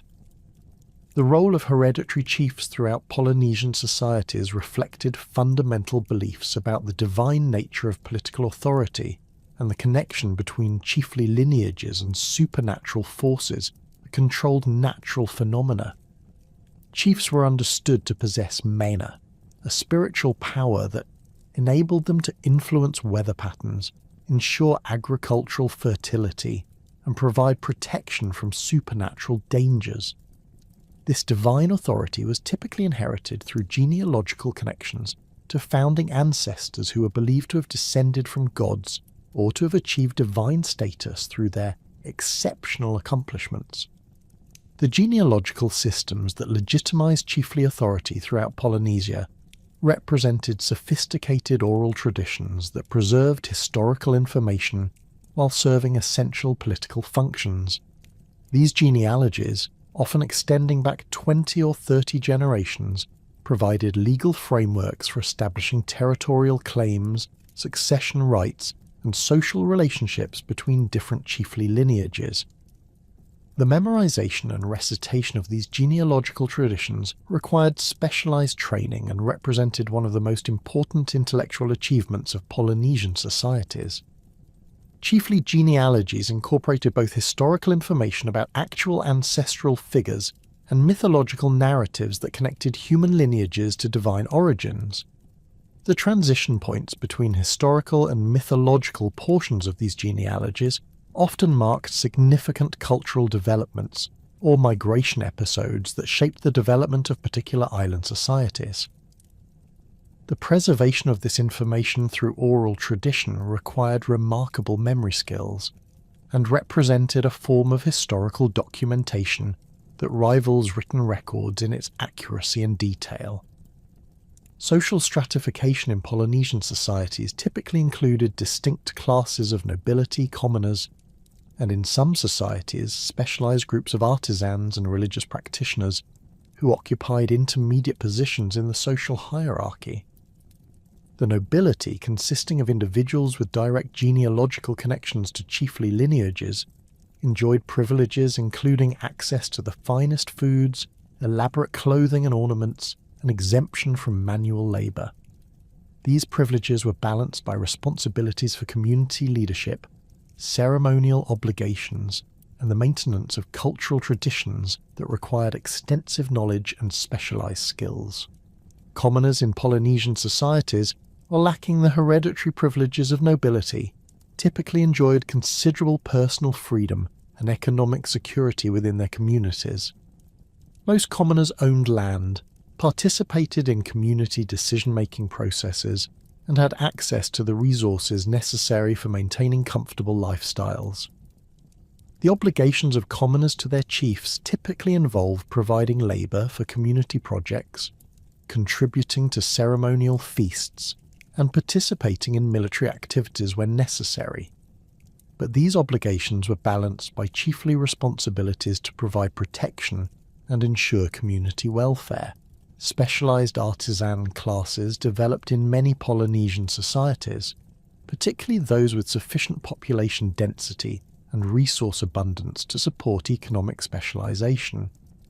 Master canoe builders, known by various terms including Tafangafauwaka in Tonga and Kahuna Kalaiwara in Hawaii, occupied positions of high status that reflected the crucial importance of their skills for community survival and prosperity. These specialists typically inherited their knowledge through family traditions and underwent extensive apprenticeships that could last many years before achieving recognition as master craftsmen. Religious specialists, including priests, healers, and ritual experts, formed another important category within Polynesian social hierarchies. These individuals, known by terms such as kahuna in Hawaii, tahunga in New Zealand, and Tahua in Tahiti possessed specialized knowledge of religious traditions, healing practices, and ceremonial protocols that made them essential for community spiritual welfare. The training of religious specialists typically involved years of intensive study under established practitioners, with knowledge transmitted through carefully guarded oral traditions that maintained the exclusivity and authority of these specialized roles. Gender roles in Polynesian societies demonstrated considerable variation between different island groups, but generally provided women with significant opportunities for political participation and spiritual authority that exceeded those found in many other cultural traditions. Female chiefs, known by terms such as Ali'i Wahine in Hawaii and Ari'i Wahine in Tahiti, could inherit and exercise political authority equal to that of their male counterparts. These female leaders commanded the same respect and obedience as male chiefs, and participated fully in political decision-making, military leadership, and ceremonial activities. The institution of tapu, or sacred prohibitions, provided frameworks for regulating social behavior and maintaining spiritual balance that affected both men and women, but often in different ways. Women's tapu frequently related to their reproductive capabilities and their roles in maintaining spiritual connections between the living and ancestral worlds. Menstrual restrictions and childbirth protocols reflected beliefs about women's spiritual power and their potential to influence supernatural forces, creating specialized roles and responsibilities that complemented rather than subordinated women's social positions. Female religious practitioners held positions of particular importance in many Polynesian societies, serving as priestesses, healers, and specialists in ceremonies related to fertility, childbirth, and ancestor veneration. These women possessed extensive knowledge of medicinal plants, ritual protocols, and spiritual traditions that made them essential for community welfare. The training of female religious specialists often involved different educational processes than those followed by men, with knowledge transmitted through female lineages and specialized initiation ceremonies that mark the transition to full practitioner status. Marriage patterns and kinship systems throughout Polynesian societies reflected the complex intersection of social hierarchy, political alliance, and economic cooperation that characterized these island communities. Chiefly marriages often served diplomatic functions, creating alliances between different territorial groups and establishing networks of mutual obligation that could extend across multiple islands. These political marriages required careful negotiation and elaborate ceremonial exchanges that demonstrated the wealth and status of the participating families, while creating lasting bonds between their communities. The practice of polygamy among high-ranking chiefs reflected both their elevated social status and the political advantages of maintaining marriage connections with multiple powerful families. Chiefly households that included multiple wives from different lineages could draw upon diverse sources of support and influence, while creating offspring whose genealogical connections provided claims to multiple territories and titles. The management of these complex household arrangements required sophisticated social skills and demonstrated the organizational capabilities that justified chiefly authority. Adoption practices throughout Polynesian societies provided mechanisms for strengthening social bonds, managing population distribution, and ensuring the transmission of specialized knowledge between generations. Children were frequently raised by relatives other than their biological parents, creating networks of kinship obligations that extended throughout entire communities. These adoption arrangements often served strategic purposes, placing children in households where they could receive specialized training or creating bonds between families that might otherwise lack direct kinship connections. The intricate kinship networks and social hierarchies that characterized Polynesian societies were deeply intertwined with complex spiritual beliefs that governed virtually every aspect of daily life. These religious systems, while sharing fundamental concepts across the vast Pacific Triangle, developed distinctive regional variations that reflected local environmental conditions, historical experiences, and cultural innovations. At the heart of all Polynesian religious traditions lay the concept of mana, a spiritual force that permeated the universe and could be channeled, accumulated, and transmitted through proper ritual observance and genealogical connections. Mana represented far more than simple spiritual power. It constituted the fundamental energy that animated all existence, from the movement of celestial bodies to the growth of plants and the success of human endeavours. This force was understood to be concentrated in certain individuals, objects and locations, with chiefs and religious specialists possessing particularly potent concentrations that enabled them to influence natural phenomena and communicate with supernatural beings. The accumulation of mana required careful attention to ritual protocols and behavioural restrictions, as improper conduct could cause this spiritual energy to dissipate or become corrupted, bringing misfortune upon entire communities. The manifestation of mana in chiefly lineages provided the spiritual foundation for political authority throughout Polynesian societies. Chiefs were believed to inherit concentrated mana from their divine ancestors, making their persons sacred and their commands spiritually binding upon their subjects. This inherited spiritual power was understood to be cumulative, with each generation potentially adding to the mana concentration of their lineage through proper conduct and ritual observance. The most powerful chiefs possessed mana so intense that their mere presence could affect the fertility of crops, the abundance of fish, and the success of voyaging expeditions. Complementing the concept of mana was the equally fundamental principle of tapu, a system of sacred restrictions that regulated human behaviour and maintained spiritual balance within communities. Tapu prohibitions governed interactions between individuals of different social ranks, prescribed proper conduct in sacred spaces, and established behavioural codes that prevented the contamination or dissipation of spiritual power.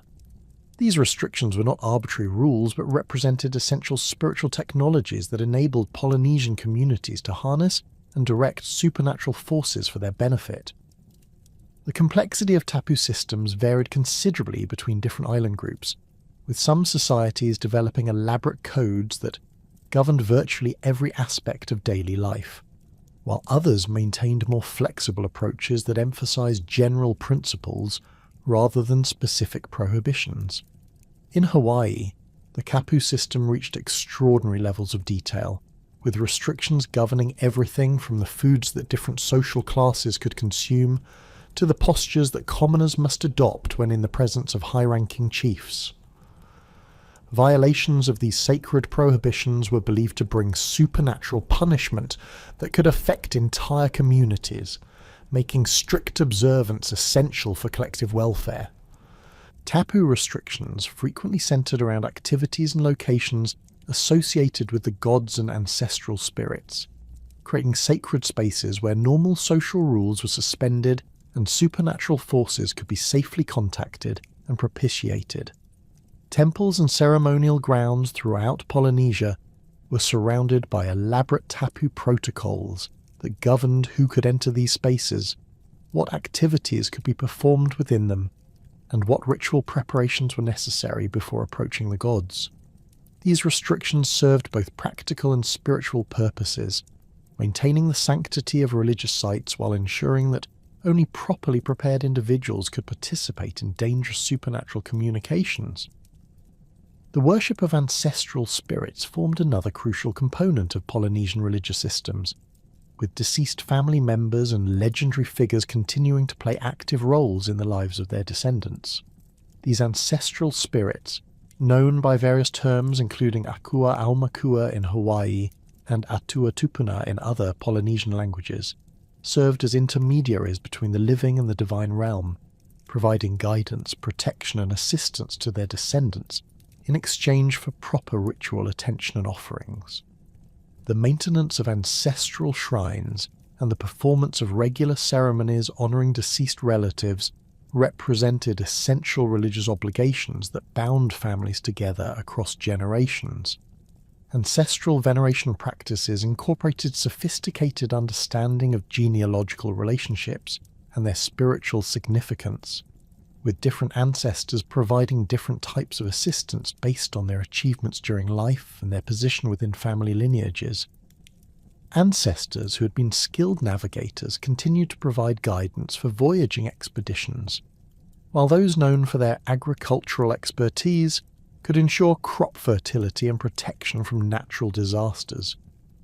The most powerful ancestral spirits were those of founding chiefs and culture heroes whose manner had been so great during life that their spiritual influence continued to shape the destiny of entire communities.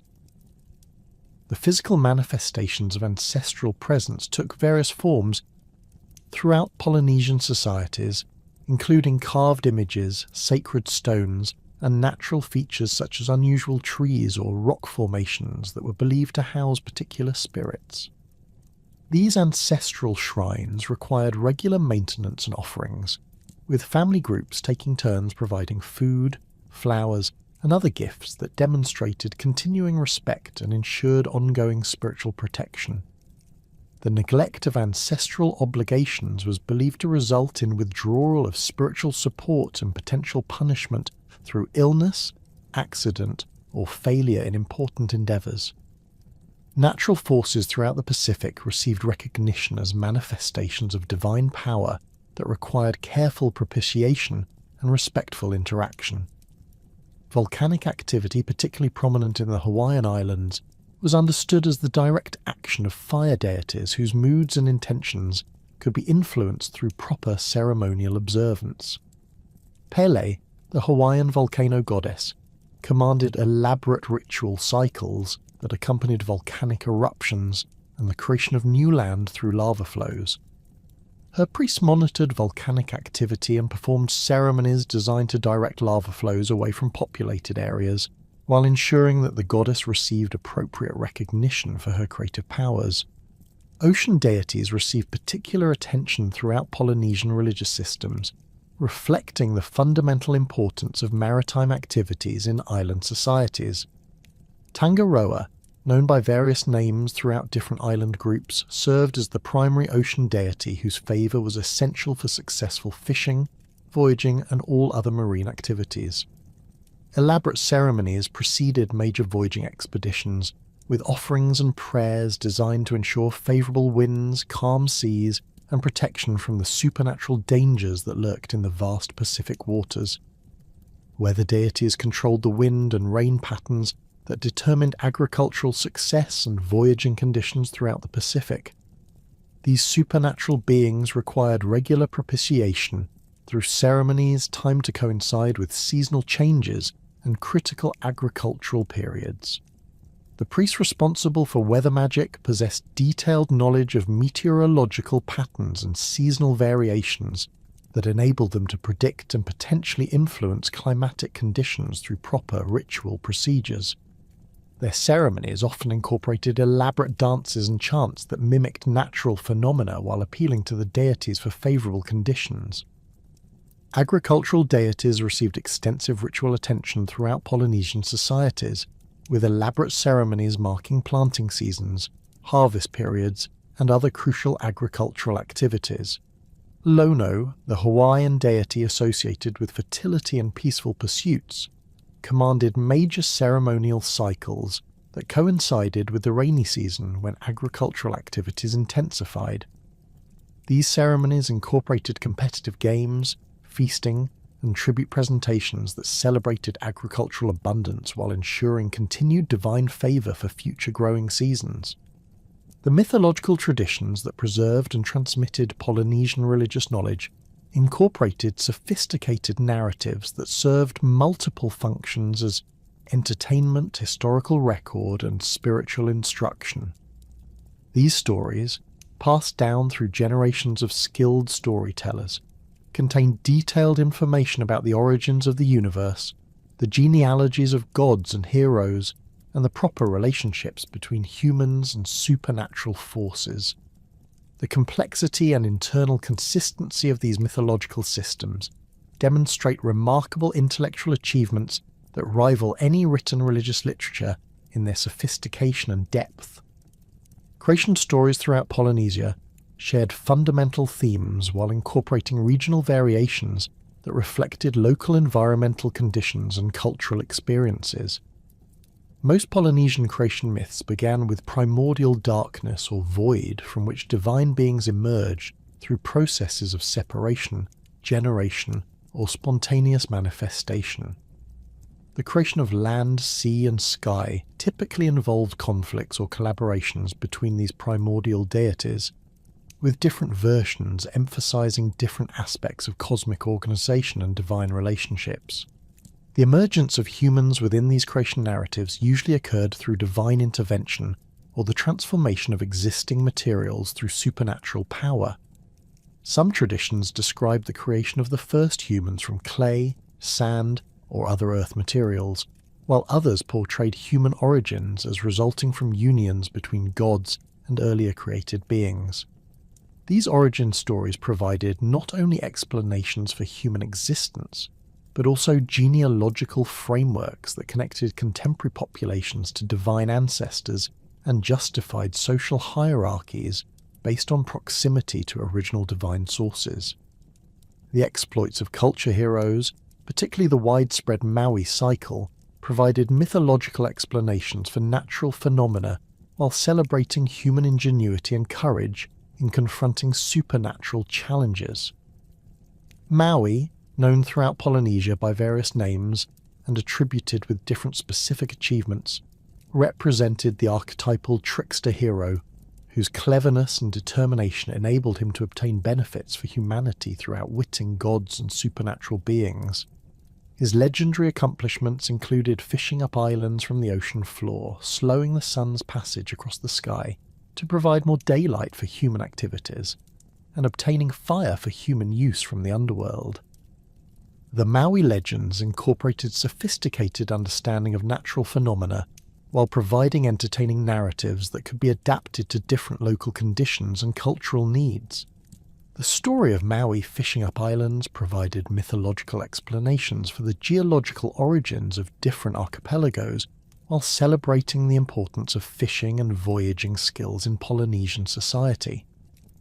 Different island groups developed their own versions of these stories, with local variations that incorporated specific geographical features and cultural details that made the narratives relevant to particular communities. Migration narratives formed another crucial category of Polynesian mythology, preserving historical information about voyaging expeditions and island colonization within supernatural frameworks that emphasized divine guidance and heroic achievement. These stories typically describe the adventures of legendary navigators who discovered new islands through following divine signs, supernatural guidance, or prophetic dreams.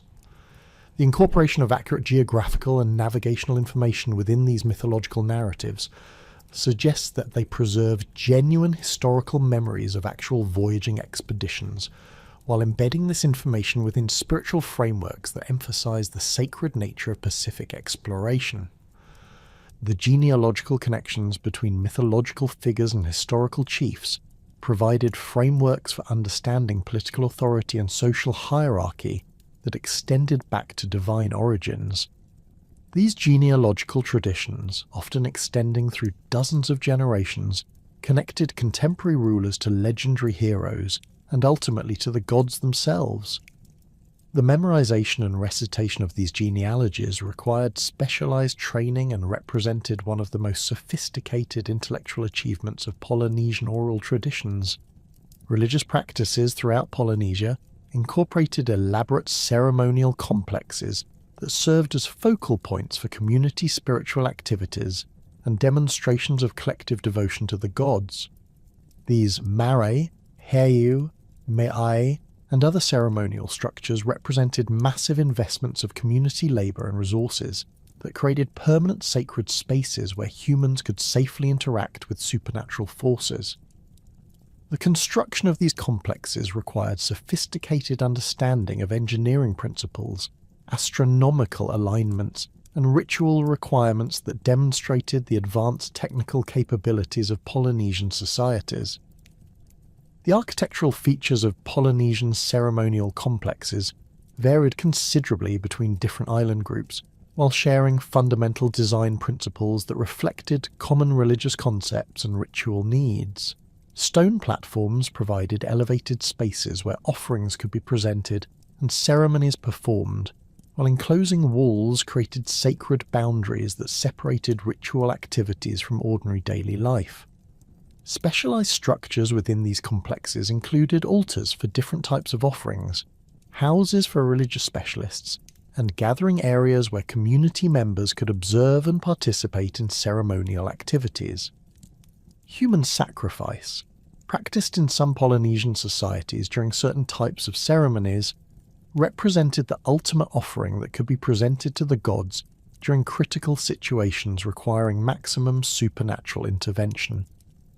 These practices, most extensively documented in Hawaii and Tahiti, typically occurred during major political or religious crises when communities faced threats that required extraordinary divine assistance. The selection of sacrificial victims followed specific protocols that emphasized the spiritual value of the offering, with high-status individuals sometimes being chosen because their accumulated mana made them particularly valuable gifts to the gods.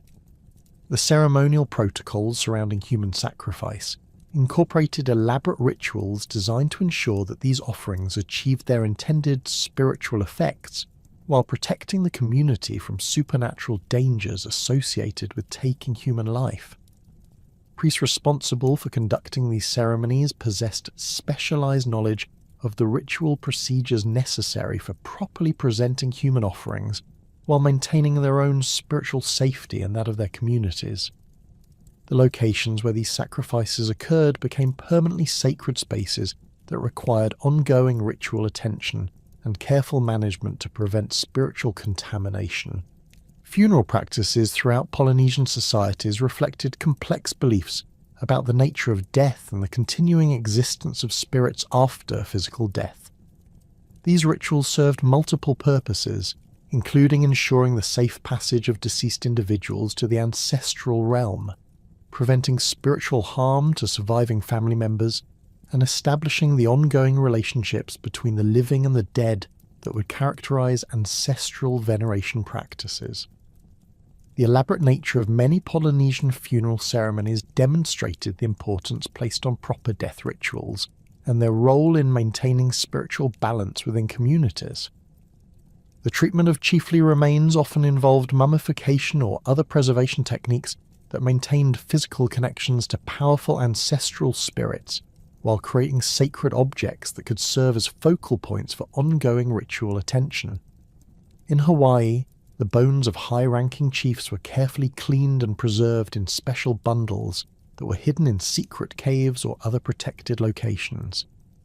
These skeletal remains retained the manner of their original owners and could provide spiritual assistance to their descendants when properly approached through appropriate ritual procedures.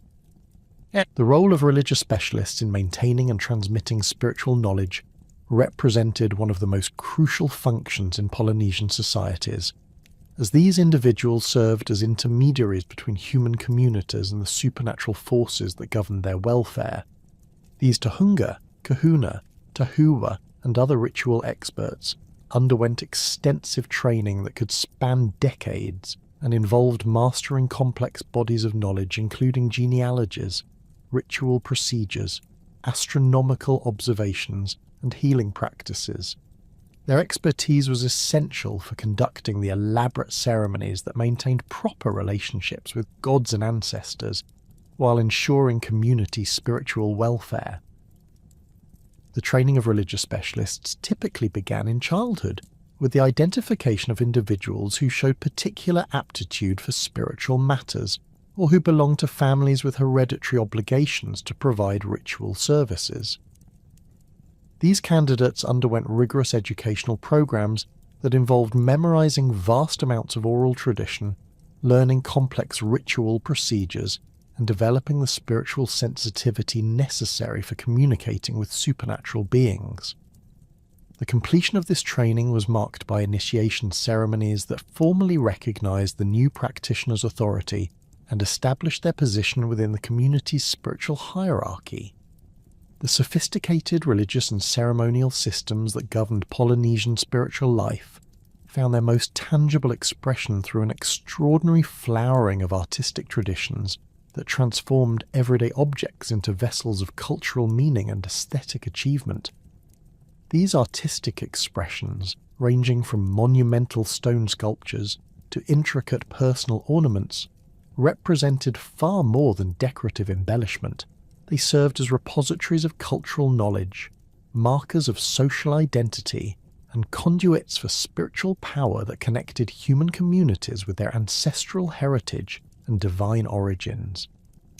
Woodcarving traditions throughout Polynesia achieved levels of technical sophistication and artistic refinement that rank among humanity's greatest achievements in sculptural art. The master carvers who created these works, known by various terms including Tufanga Ta in Tonga and Tahua Tairi in Tahiti, underwent decades of intensive training that combined technical skill development with deep immersion in cultural traditions and spiritual practices. These artisans possessed intimate knowledge of wood properties, tool techniques, and design principles that enabled them to transform raw timber into objects of extraordinary beauty and cultural significance.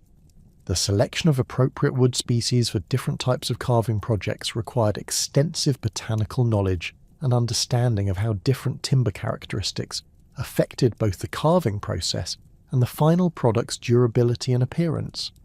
Hawaiian artisans prized koa wood for its rich golden colour and fine-grained structure that allowed for intricate detail work, while its resistance to insect damage and weathering made it ideal for objects intended for long-term use. Sandalwood, valued throughout Polynesia for its aromatic properties and spiritual associations, was reserved for the most sacred objects and ceremonial items that required special spiritual protection. Maori carvers in New Zealand developed distinctive techniques for working with the native woods available in temperate forests, particularly Totara and Kauri species, that differed significantly from tropical timbers used elsewhere in Polynesia. The adaptation of traditional carving techniques to these new materials required innovative approaches to tool design and cutting methods, while maintaining the essential aesthetic principles that connected Maori artistic traditions to their Polynesian heritage. The development of specialised adzes and chisels suited to New Zealand woods demonstrated the remarkable adaptability of Polynesian craftsmanship traditions. The iconographic programs that governed Polynesian woodcarving incorporated complex symbolic systems that conveyed information about genealogical relationships, spiritual beliefs, and cultural values through carefully orchestrated combinations of human figures, geometric patterns, and stylized representations of natural phenomena. These symbolic vocabularies varied between different island groups, while sharing fundamental design principles that reflected common Polynesian cultural foundations. The ability to read and interpret these symbolic systems required extensive cultural knowledge that was transmitted through specialized training programs alongside the technical skills of carving. Human figures in Polynesian carving traditions served multiple representational functions, depicting ancestral spirits, legendary heroes, and divine beings whose presence provided spiritual protection and cultural continuity for their descendants. These anthropomorphic sculptures typically emphasized specific anatomical features that conveyed information about the subject's identity, status, and spiritual significance. Enlarged heads often indicated the concentration of mana and intellectual power, while exaggerated sexual characteristics celebrated fertility and reproductive capacity that ensured community survival and prosperity. The famous Moai sculptures of Easter Island represented the most monumental expression of Polynesian anthropomorphic carving traditions, with these massive stone figures incorporating design elements that connected them to wood carving traditions found throughout the Pacific. The distinctive facial features of the Moai, including their prominent noses, deep-set eyes, and elongated ears, reflected aesthetic preferences that appeared in various forms across Polynesian artistic traditions. The scale and permanence of these stone sculptures created lasting monuments to ancestral presence that continue to influence island spiritual life long after the communities that created them had disappeared. Geometric patterns in Polynesian carving serve both decorative and symbolic functions, with specific motif combinations conveying information about tribal affiliations, genealogical connections, and spiritual relationships that were essential for maintaining social organisation and cultural identity. These patterns often incorporated mathematical principles based on systematic repetition, symmetrical arrangements, and proportional relationships that demonstrated sophisticated understanding of design theory and aesthetic principles. The precision required for executing these complex geometric programs demanded exceptional technical skill and careful planning that reflected the high status accorded to master carvers. Maori carving traditions developed perhaps the most complex geometric vocabulary in all of Polynesia, with intricate spiral patterns known as koru that represented natural growth processes and spiritual energy flows. These spiraling motifs could be combined in elaborate compositions that covered entire surfaces with interconnected patterns that seemed to pulse with organic vitality. The execution of these designs required not only technical precision, but also deep understanding of their cultural significance and proper ritual protocols for their creation and use. The integration of carving traditions with architectural elements created some of the most impressive artistic achievements in Polynesian culture, with elaborately decorated buildings that served as focal points for community identity and ceremonial activities. Hawaiian heialali'i, or chiefly residences, incorporated carved posts, beams and panels that transformed these structures into three-dimensional galleries displaying the finest examples of artistic craftsmanship. The coordination required between architects, carvers and other specialists demonstrated the sophisticated project management capabilities that characterized major Polynesian construction undertakings. Maori meeting houses, known as Waiawakairo, represented the culmination of Polynesian architectural carving traditions, with every surface covered in intricate designs that told the genealogical and mythological history of the community. These structures were conceived as representations of ancestral bodies, with the ridgepole representing the spine, the rafters serving as ribs, and the carved panels depicting various ancestors and legendary figures. The construction of a new meeting house required years of coordinated effort from multiple carving specialists and represented one of the most significant cultural undertakings that a Maori community could accomplish. The production of bark cloth, known throughout Polynesia by variations of the term tapa, represented another major artistic tradition that combined technical expertise with aesthetic sophistication to create textiles of extraordinary beauty and cultural significance. The manufacture of tapa required detailed knowledge of plant species, processing techniques, and decorative methods that were typically transmitted through female lineages and specialized training programs. The finest tapa production demanded years of experience and represented one of the most prestigious accomplishments available to women in many Polynesian societies. The selection and preparation of raw materials for tapa production required extensive botanical knowledge and understanding of how different plant species responded to various processing techniques. Paper mulberry, introduced throughout Polynesia during the initial colonization period, became the preferred material for finest quality tapa due to its long fibers and ability to produce smooth, even surfaces suitable for intricate decoration. The cultivation of paper mulberry groves required careful attention to soil conditions, pruning techniques, and harvesting schedules that maximized both fiber quality and sustainable production. The beating process that transformed strips of inner bark into flexible textile sheets required specialized tools and techniques that varied between different island groups, while sharing fundamental principles based on systematic fibre expansion and consolidation.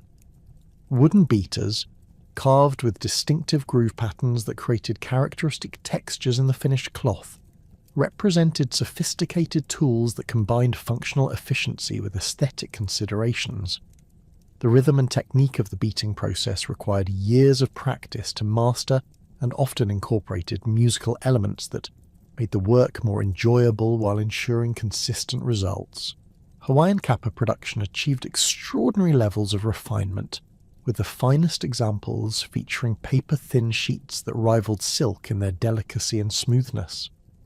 The creation of these premium textiles required exceptional skill in controlling the beating process to achieve uniform thickness, while avoiding tears or weak spots that would compromise the fabric's integrity. The waterproofing treatments applied to finished kapa involved complex preparations using plant dyes and natural resins that provided protection from moisture, while maintaining the textile's flexibility and appearance. The decorative techniques applied to finished tapa incorporated sophisticated design systems that combined geometric patterns with naturalistic motifs to create textiles of extraordinary visual impact.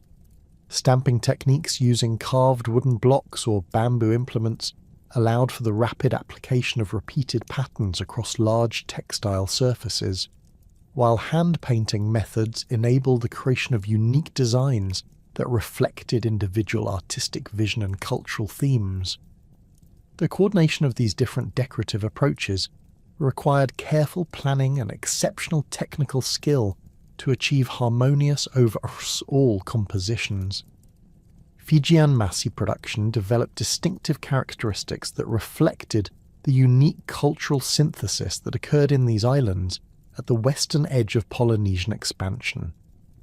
The incorporation of design elements that showed both Polynesian and Melanesian influences created artistic traditions that bridged different cultural spheres while maintaining their own distinctive identity. The ceremonial uses of masi in Fijian society, particularly for chiefly installations and marriage ceremonies, required the production of enormous pieces that could cover entire buildings or serve as backdrops for major community gatherings. Tongan Ngatu traditions emphasise the communal aspects of tapa production, with groups of women working together in organised production sessions that combined practical textile manufacture with social interaction and cultural education.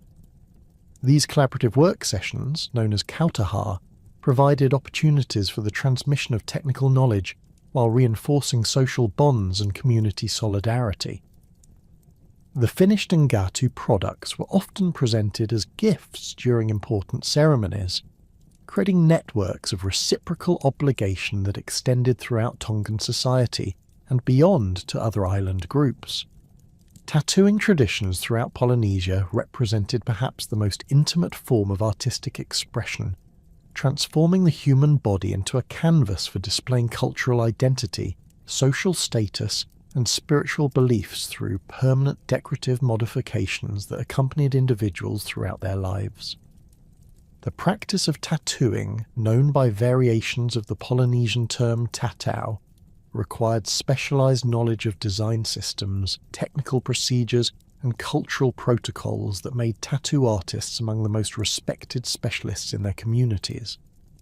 The tools and techniques used for Polynesian tattooing demonstrated remarkable sophistication and regional variation, while sharing fundamental principles based on puncturing the skin with sharp implements dipped in pigment.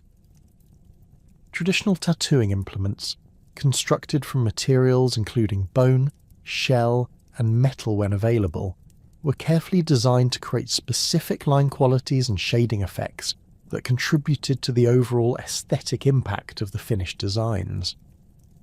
The preparation and maintenance of these tools required specialized knowledge and represented a significant investment in professional equipment. Marcus and tattooing traditions achieved extraordinary levels of complexity and coverage, with some individuals receiving full-body tattoos that incorporated thousands of individual design elements into unified compositions that told their personal and genealogical history. The execution of these extensive tattoo programs required multiple sessions spanning months or years, during which the recipient demonstrated their courage and commitment to cultural traditions, while the artists displayed their mastery of technical skills and design principles. The pain endured during these lengthy procedures was understood as a form of spiritual purification that enhanced the tattoo's protective and empowering qualities. The pigments used in Polynesian tattooing were typically derived from natural sources including charcoal, plant materials, and mineral deposits that were carefully processed to achieve the desired colour qualities and permanence. The preparation of tattoo pigments required detailed knowledge of material properties and chemical processes that ensured the colours would remain vibrant and stable over time. The spiritual significance attributed to these pigments often required special collection and preparation rituals that enhanced their effectiveness as vehicles for conveying mana and spiritual protection. The design systems that governed Polynesian tattooing incorporated complex symbolic vocabularies that conveyed information about the wearer's identity, achievements, and spiritual relationships through carefully orchestrated combinations of geometric patterns, naturalistic motifs, and abstract symbols. These design languages varied between different island groups while sharing fundamental principles that reflected common cultural foundations and aesthetic preferences. The ability to create and interpret these symbolic systems required extensive cultural knowledge that was transmitted through specialized apprenticeship programs. Samoan tattoo traditions developed distinctive characteristics that emphasized the integration of individual design elements into unified compositions that covered large areas of the body with flowing, interconnected patterns. The peae, or traditional male tattoo, extended from the waist to the knees and incorporated hundreds of individual motifs that were combined according to established principles, while allowing for personal variation and artistic interpretation. The completion of a pair represented a major life achievement that marked the transition to full adult status and demonstrated the recipient's commitment to Samoan cultural values.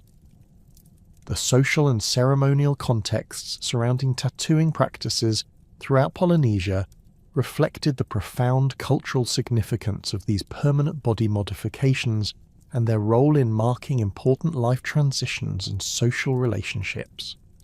Tattooing ceremonies often involved elaborate rituals that emphasized the spiritual dimensions of the process, while providing opportunities for community celebration and cultural education. The pain endured during tattooing was understood as a form of spiritual testing that demonstrated the recipient's worthiness to bear these powerful cultural symbols. The oral literature traditions that preserved and transmitted Polynesian cultural knowledge represented sophisticated intellectual achievements that rivaled any written literature in their complexity, artistic merit, and cultural significance.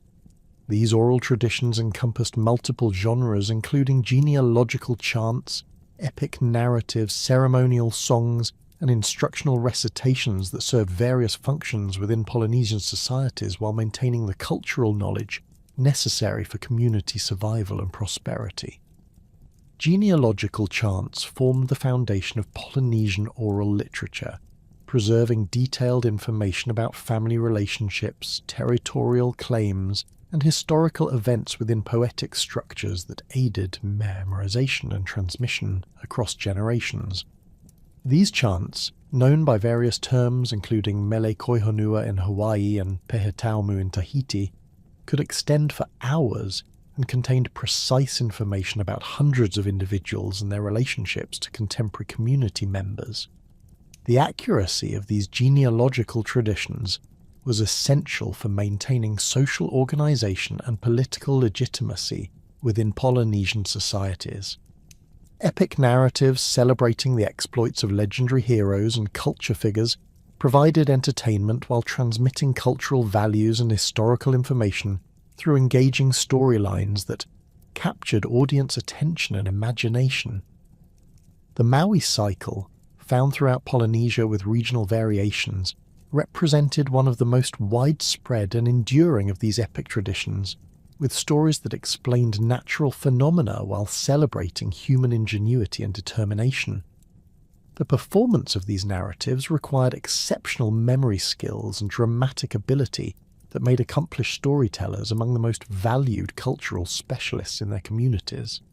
Ceremonial songs that accompanied religious rituals and community celebrations incorporated sophisticated musical structures with complex rhythmic patterns and melodic lines that enhanced the spiritual effectiveness of ritual activities while providing aesthetic pleasure for participants and observers.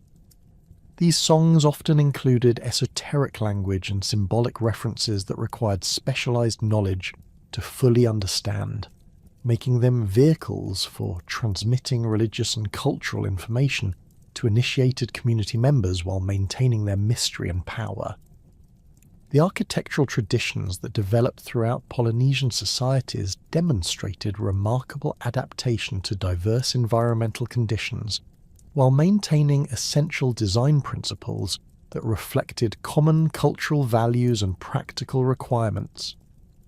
These building traditions encompass structures ranging from simple family dwellings to elaborate ceremonial complexes that required coordinated efforts from multiple specialists and represented major community investments in permanent cultural infrastructure. Samoan fail construction represented one of the most distinctive architectural traditions in Polynesia, with open-sided structures that provided excellent ventilation and flexibility for different uses while incorporating sophisticated engineering principles that enabled these buildings to withstand tropical storms and other environmental challenges.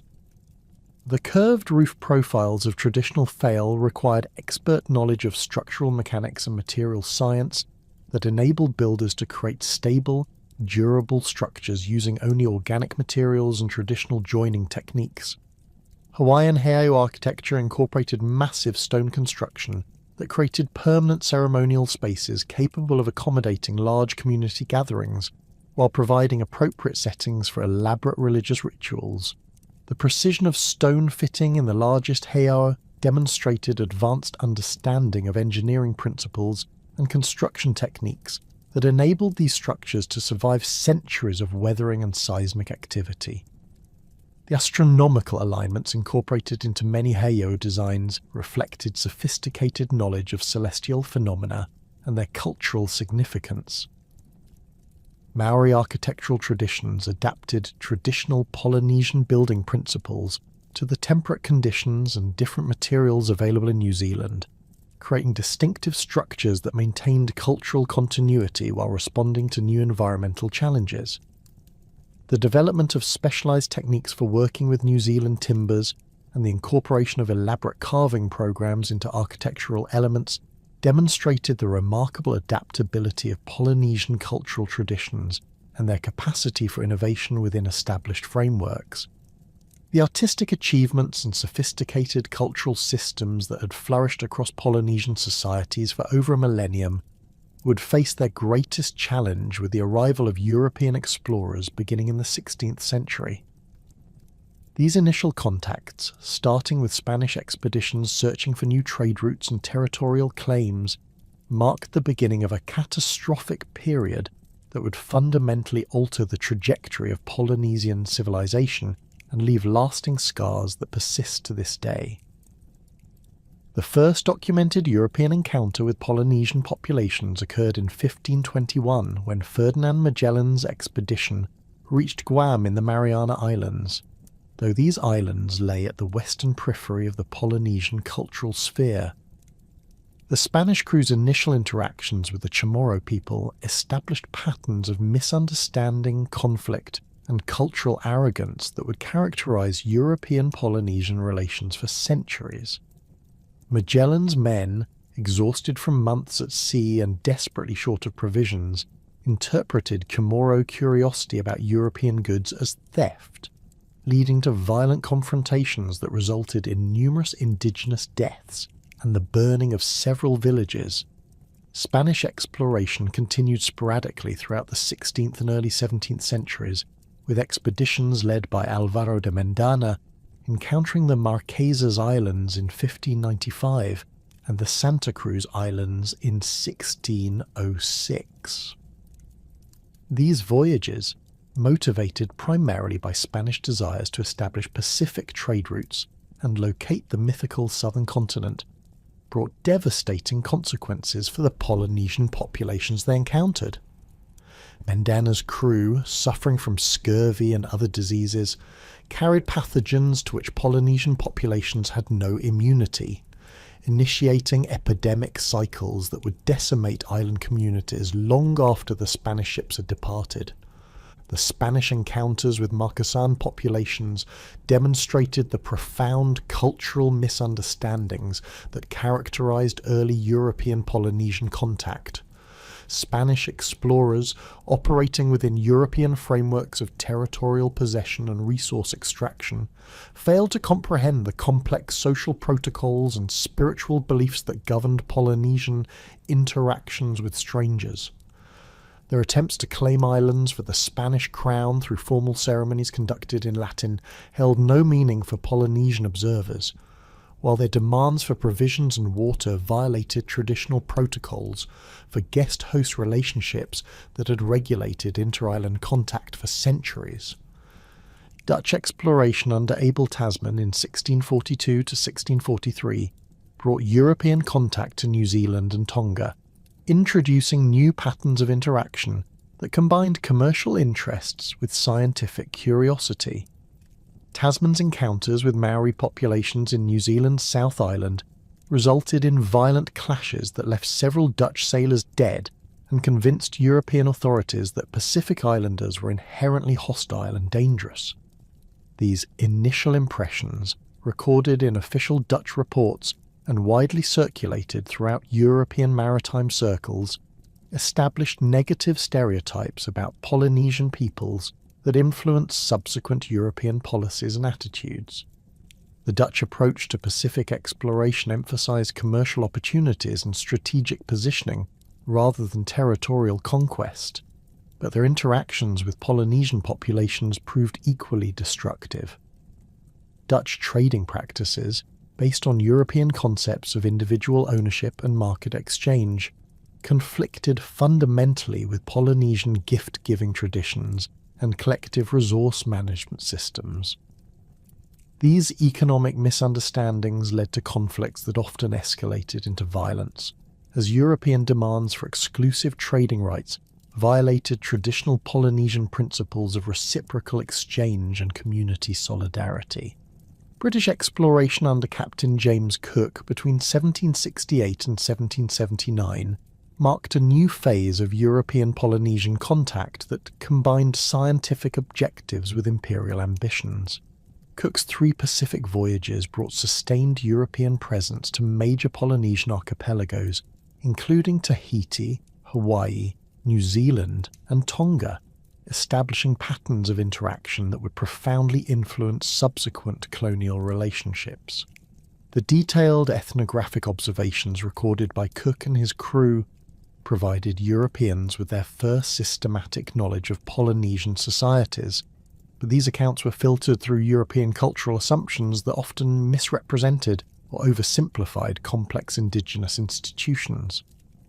Cook's initial reception in many Polynesian societies reflected traditional protocols for welcoming distinguished visitors, with elaborate ceremonies and generous hospitality that Europeans interpreted as evidence of their technological and cultural superiority. The coincidence of Cook's arrival in Hawaii during the Makahiki season, when the god Lono was traditionally honoured, led to his identification with this deity and reception as a divine figure. This misunderstanding, based on European inability to comprehend Polynesian religious concepts and seasonal ceremonial cycles, created expectations that ultimately contributed to Cook's death during his return to Hawaii in 1779. French exploration under Louis-Antoine de Bougainville and later expeditions brought additional European presence to Polynesian waters, introducing competing imperial claims and cultural influences that further complicated indigenous responses to foreign contact. French explorers, influenced by Enlightenment ideals about noble savages and natural society, often romanticized Polynesian cultures while simultaneously seeking to exploit their resources and strategic locations. These contradictory attitudes, combining admiration with exploitation, characterized much of subsequent European-Polynesian interaction and reflected fundamental European inability to understand indigenous societies on their own terms. The introduction of European diseases represented the most devastating consequence of early contact, with epidemic cycles that reduced Polynesian populations by an estimated 80 to 90% in many areas within the first century of sustained European presence. Smallpox, measles, influenza, typhoid, and other infectious diseases spread rapidly through Polynesian communities that lacked immunity to Old World pathogens. The demographic catastrophe that resulted from these epidemics destroyed the population base necessary for maintaining traditional cultural institutions and left surviving communities vulnerable to further European exploitation and control. The impact of epidemic diseases varied between different island groups depending on the timing and intensity of European contact, but nowhere escaped the devastating consequences of pathogen introduction. In Hawaii, population estimates suggest a decline from approximately 400,000 people at the time of first European contact to fewer than 40,000 by the 1890s. Similar demographic collapses occurred throughout Polynesia, with some smaller islands losing their entire populations to disease and others experiencing such severe depopulation that traditional social organisation became impossible to maintain. The psychological and cultural trauma associated with these population losses compounded the physical devastation of epidemic diseases. Traditional healing practices, based on herbal remedies and spiritual interventions, proved ineffective against European diseases, undermining confidence in indigenous medical knowledge and religious systems. The death of large numbers of elders and ritual specialists during epidemic outbreaks resulted in irreversible losses of cultural knowledge, as oral traditions that had been transmitted across generations for centuries disappeared with their carriers. Missionary activities, beginning in earnest during the late 18th and early 19th centuries, introduced systematic campaigns to suppress traditional Polynesian religious practices and replace them with Christian beliefs and institutions.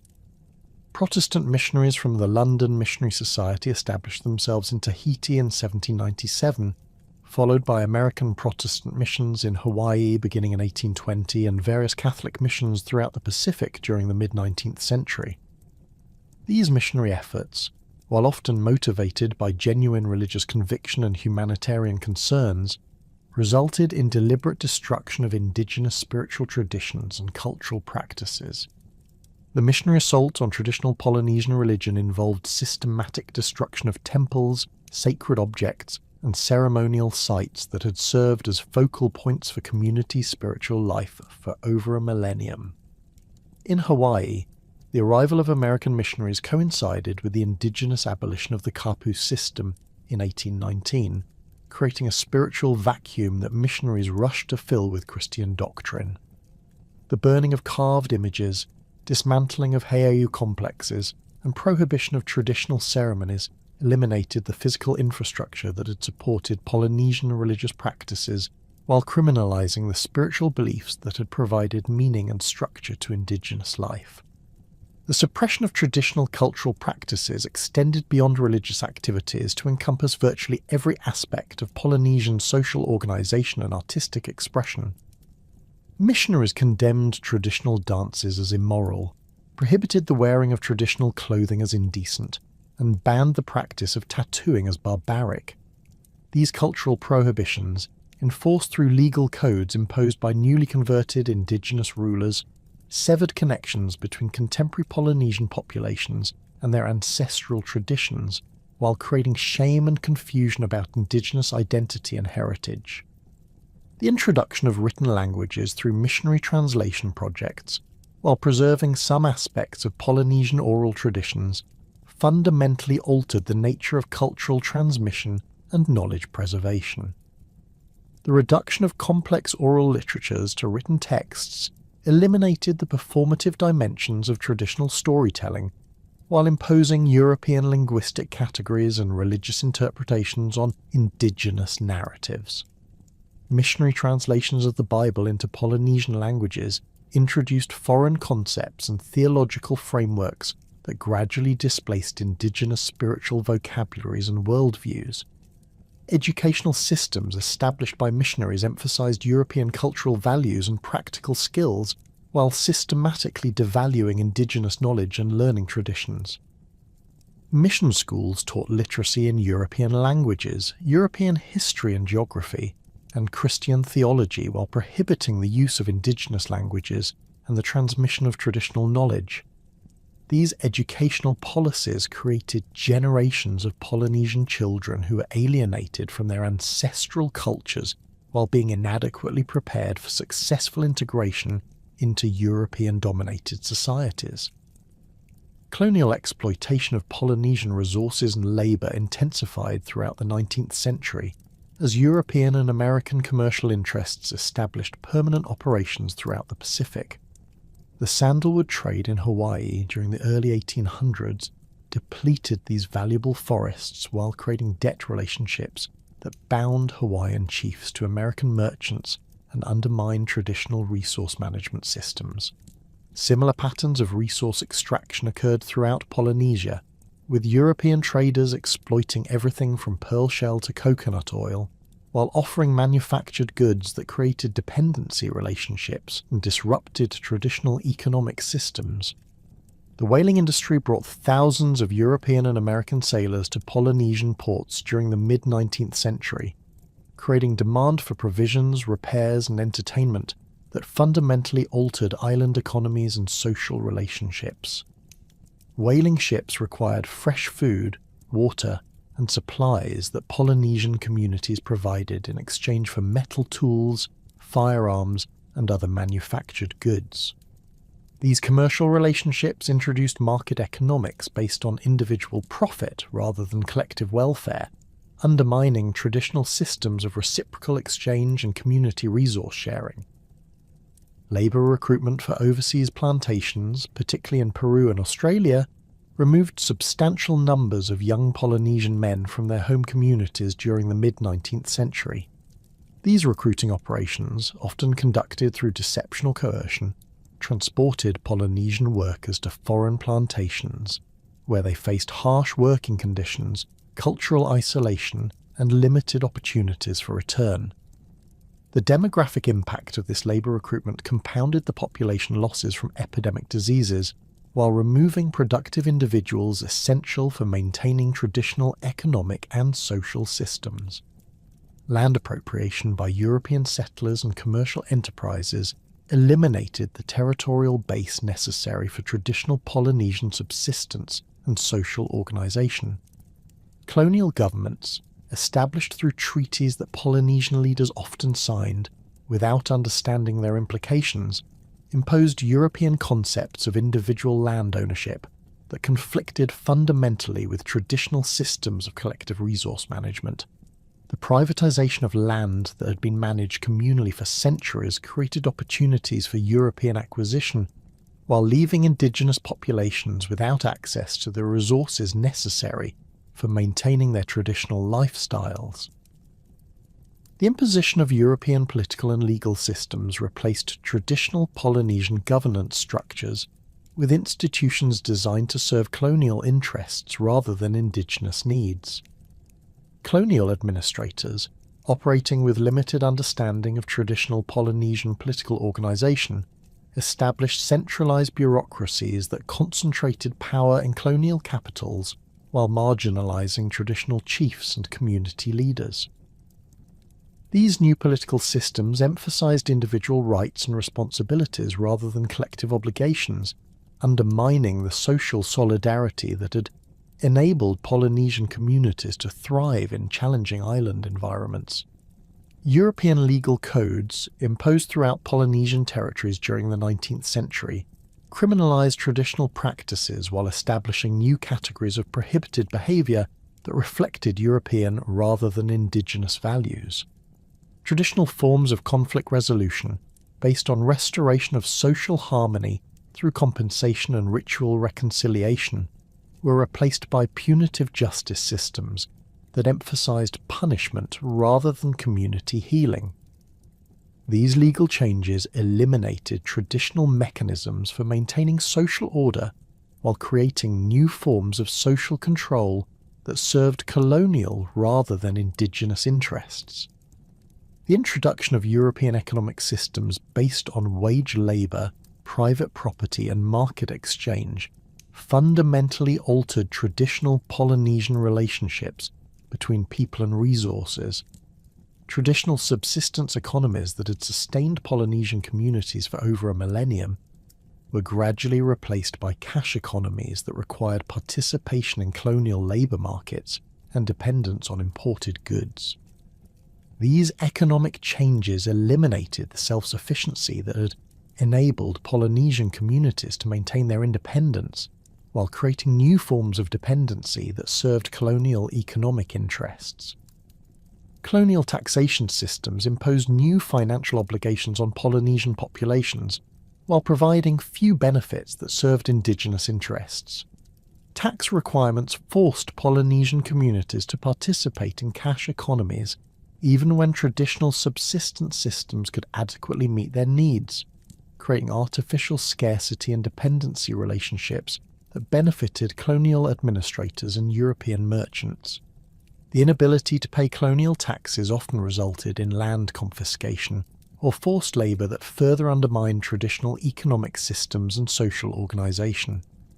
The disruption of traditional trade networks that had connected Polynesian communities across vast ocean distances eliminated important sources of goods, ideas and social connections that had sustained inter-island relationships for centuries. Colonial authorities, seeking to control commercial activities and extract maximum profit from Pacific trade, prohibited or heavily regulated traditional voyaging and exchange relationships while establishing new commercial networks that served European rather than indigenous interests. These changes isolated Polynesian communities from each other, while increasing their dependence on colonial economic systems and European manufactured goods. The devastating colonial disruption that had shattered traditional Polynesian societies and nearly obliterated centuries of accumulated cultural knowledge would eventually provoke a powerful counter-movement as 20th century Polynesian communities began asserting their right to cultural survival and political self-determination. This renaissance emerged gradually through the efforts of dedicated individuals who recognized that their ancestral traditions contained invaluable knowledge systems and cultural practices that could provide foundations for modern Polynesian identity, while addressing contemporary challenges facing island communities throughout the Pacific. The revival of traditional navigation represented one of the most dramatic and symbolically powerful aspects of this cultural renaissance. By the early 20th century, the sophisticated wayfinding techniques that had enabled Polynesian expansion across the Pacific had virtually disappeared from most island communities, surviving only among a handful of elderly practitioners in remote areas of Micronesia and scattered locations throughout Polynesia. The rediscovery and revitalization of these navigation systems began through the pioneering work of individuals like David Lewis, who in the 1960s documented surviving traditional navigation knowledge in the Caroline Islands and demonstrated that ancient wayfinding techniques remained viable for modern ocean voyaging. The establishment of the Polynesian Voyaging Society in Hawaii in 1973 marked a crucial turning point in navigation revival efforts, as this organization committed to reconstructing traditional voyaging canoes and training new generations of navigators using ancient techniques. The construction of hokulea, a traditional double-hulled voyaging canoe built using archaeological evidence and ethnographic accounts of ancient watercraft, represented an extraordinary achievement that required coordination between master craftsmen, cultural specialists, and modern engineers working to recreate technologies that had been abandoned for over a century. The successful voyage of Hokulea from Hawaii to Tahiti in 1976, guided entirely by traditional navigation methods under the direction of Micronesian navigator Nainoa Thompson, demonstrated conclusively that ancient Polynesian wayfinding techniques could achieve the precision necessary for long-distance Pacific voyaging. This voyage, covering over 4,000 kilometers of open ocean without instruments, proved that Polynesian ancestors had possessed sophisticated navigation capabilities rather than having stumbled upon Pacific islands through accidental drift voyages, as some Western scholars had suggested. The impact of Hokulea's successful voyage extended far beyond proving the viability of traditional navigation techniques. For Polynesian communities throughout the Pacific, this achievement provided powerful evidence of their ancestors' remarkable capabilities and sophisticated cultural achievements, countering centuries of colonial propaganda that had portrayed indigenous Pacific Islanders as primitive peoples, lacking advanced knowledge or technical skills. The voyage inspired similar projects throughout Polynesia, with communities in Tahiti, New Zealand, Samoa, and other island groups beginning their own traditional navigation revival programs. Nainoa Thompson's development as a traditional navigator represented a crucial bridge between ancient knowledge systems and contemporary cultural revival efforts. Working under the guidance of Micronesian master navigator Pius Pielug, Thompson learned to read star positions, ocean swells, and weather patterns using techniques that had been refined over centuries of Pacific voyaging. His successful completion of multiple trans-Pacific voyages using only traditional methods established him as a master navigator while demonstrating that ancient knowledge systems could be transmitted to new practitioners through dedicated training programs. The expansion of traditional navigation training programs throughout Polynesia created networks of cultural exchange and knowledge sharing that reconnected island communities that had been isolated from each other during the colonial period. Young people from Hawaii, Tahiti, New Zealand, and other Polynesian territories participated in voyaging expeditions that exposed them to traditional knowledge systems while building cultural connections across political boundaries established by colonial powers. These programs provided practical education in traditional skills while fostering pride in Polynesian cultural heritage and identity.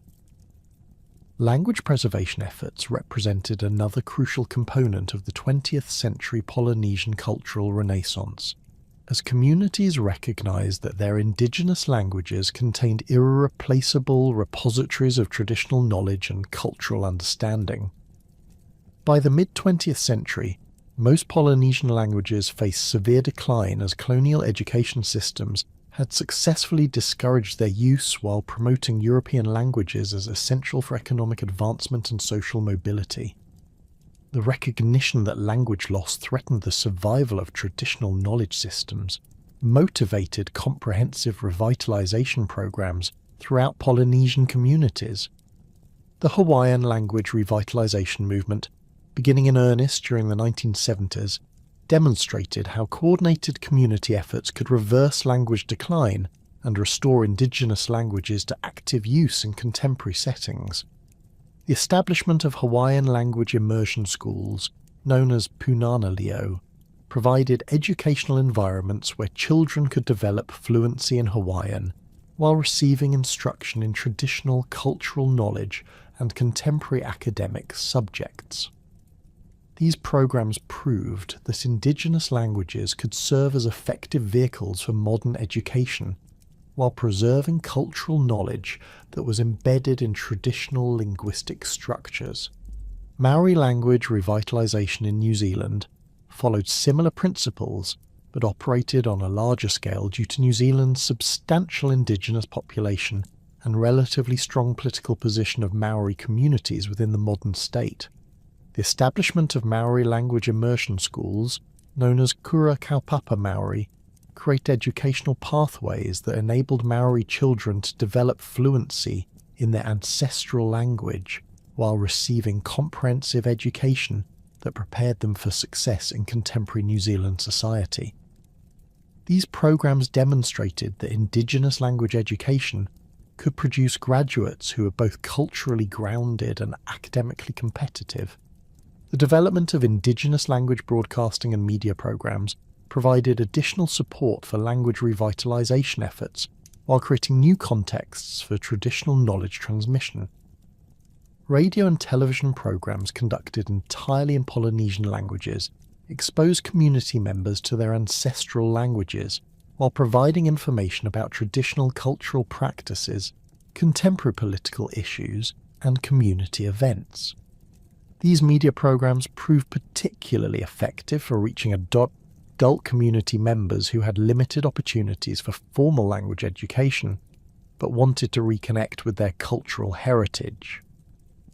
University-level programs in Polynesian languages and cultural studies created institutional support for advanced language preservation and cultural research while training new generations of cultural specialists and educators.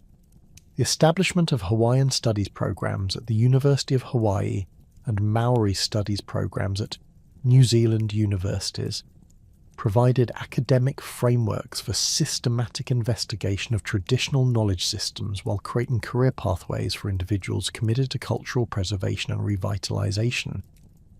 These programs produced scholars who combined traditional cultural knowledge with modern research methods to document and preserve endangered cultural practices. The revival of traditional cultural practices extended beyond navigation and language to encompass virtually every aspect of Polynesian cultural expression, from traditional arts and crafts to ceremonial protocols and spiritual practices. Master craftsmen who had maintained traditional skills during the colonial period began accepting apprentices and establishing formal training programs that could transmit specialized knowledge to new generations of practitioners. These revival efforts often required extensive research to reconstruct techniques and knowledge systems that had been disrupted by colonial suppression while adapting traditional practices to contemporary contexts and available materials. Traditional carving revival programs throughout Polynesia combined archaeological evidence, ethnographic documentation, and surviving oral traditions to reconstruct ancient artistic techniques and design systems. Master carvers worked with cultural specialists and community elders to identify appropriate wood species, reconstruct traditional tools, and relearn carving techniques that had been abandoned for generations. These programs produced new generations of skilled carvers while creating contemporary artworks that maintained connections to ancestral traditions while addressing modern cultural needs and artistic expressions. The revival of traditional tattooing practices represented one of the most visible and personally meaningful aspects of Polynesian cultural renaissance, as individuals chose to mark their bodies with traditional designs that proclaimed their cultural identity in connection to ancestral traditions. Master tattoo artists like Paulo Suluape in Samoa and others throughout Polynesia began accepting apprentices and establishing formal training programs that transmitted traditional tattooing knowledge while adapting ancient techniques to modern equipment and safety standards. These programs enabled young Polynesians to receive traditional tattoos that connected them to their cultural heritage while participating in contemporary artistic traditions. Traditional dance and music revival programs created opportunities for community members to learn ancestral performance traditions while providing context for cultural expression and community celebration. Dance schools throughout Polynesia began offering instruction in traditional choreography, music, and costume construction, while organising performances that showcased traditional cultural knowledge for both Indigenous and non-Indigenous audiences. These programs proved particularly effective for engaging young people in cultural learning, while creating social contexts that reinforce community identity and cultural pride. The political movements toward independence and self-determination that emerged throughout Polynesian territories during the 20th century reflected growing awareness that cultural survival required political autonomy and control over traditional territories and resources. Western Samoa's achievement of independence in 1962 marked the first successful Polynesian independence movement and provided inspiration for similar efforts throughout the Pacific. The Samoan independence process demonstrated that Polynesian communities could successfully navigate the transition from colonial administration to self-governance, while maintaining their cultural identity and traditional political institutions. The establishment of the independent state of Samoa required careful integration of traditional Samoan political institutions with modern governmental structures necessary for international recognition and effective administration. The Matai system of traditional chiefs was incorporated into the new national government, with the whānau serving as the national legislature while maintaining its traditional role as a council of family representatives. This integration demonstrated that traditional Polynesian political systems could provide foundations for modern governance, while preserving cultural continuity and community-based decision-making processes. Tonga's maintenance of formal independence throughout the colonial period, while still experiencing significant European influence, provided a different model for Polynesian political development that emphasized the adaptation of traditional monarchical institutions to modern governmental requirements. The Tongan political system combined traditional chiefly authority with constitutional monarchy structures that enable the kingdom to maintain its sovereignty while participating in international political and economic systems. This approach demonstrated that traditional Polynesian political institutions possess sufficient flexibility to evolve with changing circumstances while maintaining their essential cultural characteristics. French Polynesia's ongoing struggle for greater autonomy from France reflected the complex challenges facing Polynesian territories that remained under colonial administration despite growing international support for decolonisation. The independence movement in French Polynesia, led by political parties advocating for Polynesian self-determination, faced significant obstacles including French economic control, military presence, and political manipulation designed to maintain colonial relationships. The persistence of these independence efforts despite French resistance demonstrated the strength of Polynesian political consciousness and commitment to self-determination. The development of indigenous rights movements throughout Polynesian territories created networks of political cooperation and mutual support that transcended colonial boundaries while advocating for recognition of traditional land rights, cultural preservation, and political autonomy. These movements drew inspiration from international indigenous rights advocacy, while developing specifically Polynesian approaches to political organisation and cultural preservation that reflected traditional values and contemporary political realities. New Zealand's Treaty of Waitangi settlement process, beginning in earnest during the 1970s, provided a framework for addressing historical injustices while recognising Maori rights to traditional territories and cultural preservation. The Waitangi Tribunal, established to investigate Maori claims regarding treaty violations, created legal mechanisms for redressing colonial land confiscation and cultural suppression while providing foundations for ongoing Maori political participation in New Zealand governance. This process demonstrated that colonial settler states could acknowledge historical injustices while creating frameworks for indigenous political participation and cultural preservation. Hawaiian sovereignty movements developed multiple approaches to achieving greater political autonomy, ranging from demands for complete independence to proposals for nation-within-a-nation status that would provide Hawaiian political control over traditional territories while maintaining relationships with the United States. These movements drew upon traditional Hawaiian political concepts while engaging with contemporary legal and political frameworks to advance Hawaiian self-determination. The diversity of approaches within Hawaiian sovereignty movements reflected both the complexity of Hawaiian political circumstances and the strength of Hawaiian commitment to regaining control over their ancestral homeland. The modern Polynesian diaspora, created by economic migration and educational opportunities in metropolitan centres, faced unique challenges in maintaining cultural identity while adapting to urban environments that provided few supports for traditional cultural practices.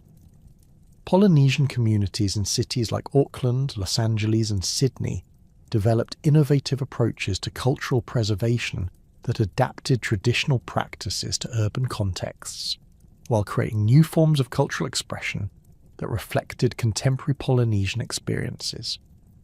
Urban Polynesian communities established cultural centres, language schools, and performance groups that provided context for cultural learning and expression, while serving as focal points for community organisation and mutual support.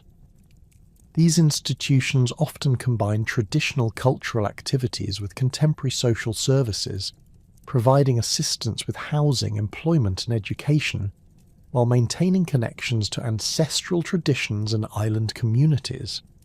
The success of these urban cultural institutions demonstrated the adaptability of Polynesian cultural traditions and their continued relevance for contemporary community needs. The development of pan-Polynesian cultural movements in diaspora communities created new forms of cultural identity that transcended traditional island boundaries while celebrating shared Polynesian heritage. Cultural festivals, educational programs, and political organisations brought together Polynesians from different island groups to celebrate common cultural traditions while advocating for shared political interests. These pan-Polynesian movements created new opportunities for cultural exchange and political cooperation, while maintaining respect for distinct island traditions and identities. Contemporary challenges facing Polynesian communities include the existential threat posed by climate change to low-lying islands and atolls throughout the Pacific. Rising sea levels, increased storm intensity and changing rainfall patterns threaten the physical survival of many Polynesian communities while undermining traditional subsistence systems and cultural practices tied to specific island environments. The potential displacement of entire populations from uninhabitable islands represents an unprecedented challenge that requires innovative approaches to cultural preservation and community survival. Climate change adaptation strategies developed by Polynesian communities combine traditional environmental knowledge with contemporary scientific understanding to develop sustainable responses to changing environmental conditions. Traditional agricultural techniques, water management systems, and seasonal calendars provide foundations for adaptation strategies, while modern technology and international cooperation offer additional resources for community resilience. These adaptation efforts demonstrate the continued relevance of traditional knowledge systems while highlighting the need for integration with contemporary scientific approaches. The challenge of maintaining cultural authenticity while participating in globalized economic and social systems requires careful balance between cultural preservation and necessary adaptation to contemporary realities. Polynesian communities must navigate between maintaining traditional practices and values while acquiring the skills and resources necessary for success in modern economies. This balance requires ongoing negotiation and adaptation as communities work to preserve essential cultural elements while embracing beneficial aspects of globalization. Cultural tourism, while providing economic opportunities for many Polynesian communities, creates challenges related to the commodification of traditional practices and the presentation of cultural traditions for external consumption. Communities must develop approaches to cultural tourism that provide economic benefits while maintaining the integrity and spiritual significance of traditional practices. This requires careful management of tourist interactions with cultural sites and ceremonies while ensuring that tourism development serves community interests rather than external commercial exploitation. The preservation of traditional ecological knowledge represents a crucial challenge as environmental changes and economic development threaten the ecosystems that supported traditional Polynesian subsistence systems. Traditional knowledge about marine ecosystems, agricultural practices, and resource management contains invaluable information for sustainable development while providing foundations for cultural identity and community organization. The documentation and transmission of this knowledge requires urgent attention as elderly practitioners pass away and environmental changes eliminate traditional learning contexts.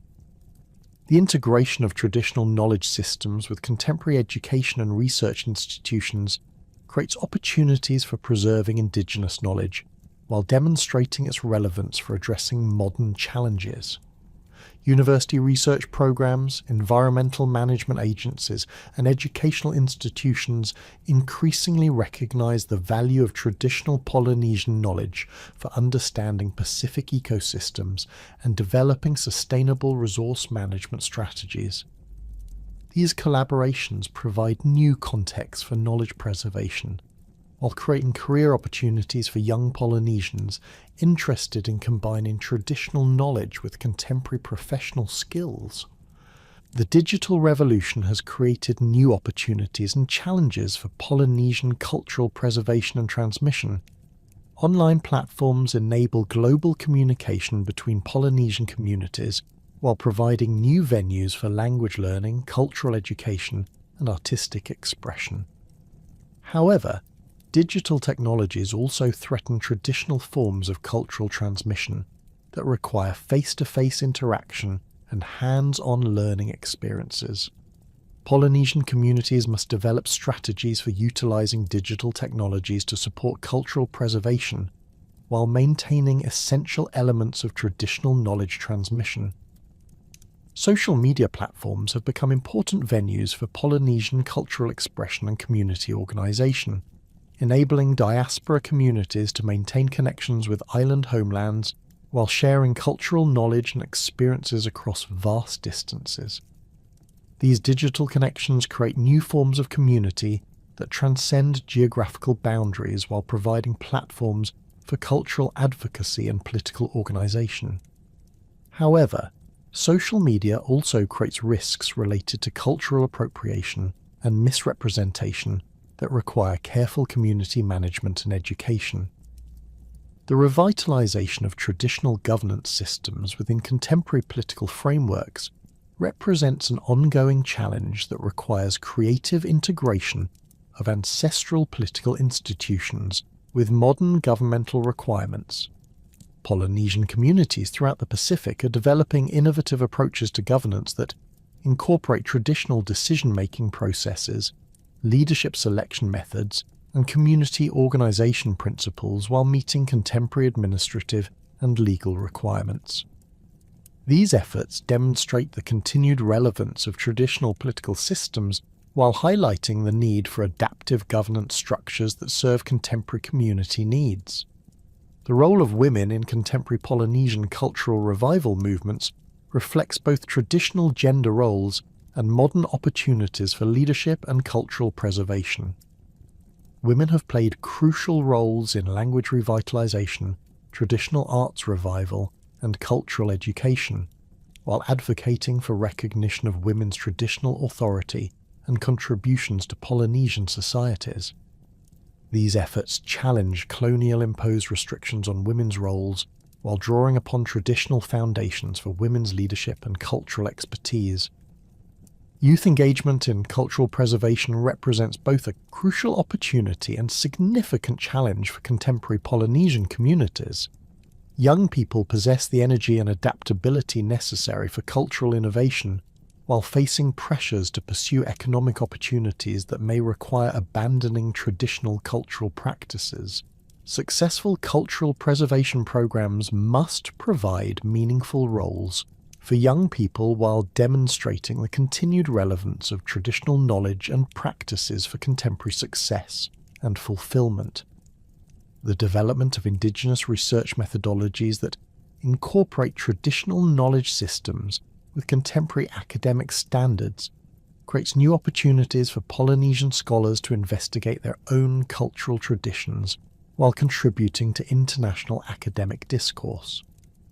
These research approaches challenge Western academic assumptions while providing frameworks for systematic investigation of traditional knowledge that respects Indigenous cultural protocols and community ownership of cultural information.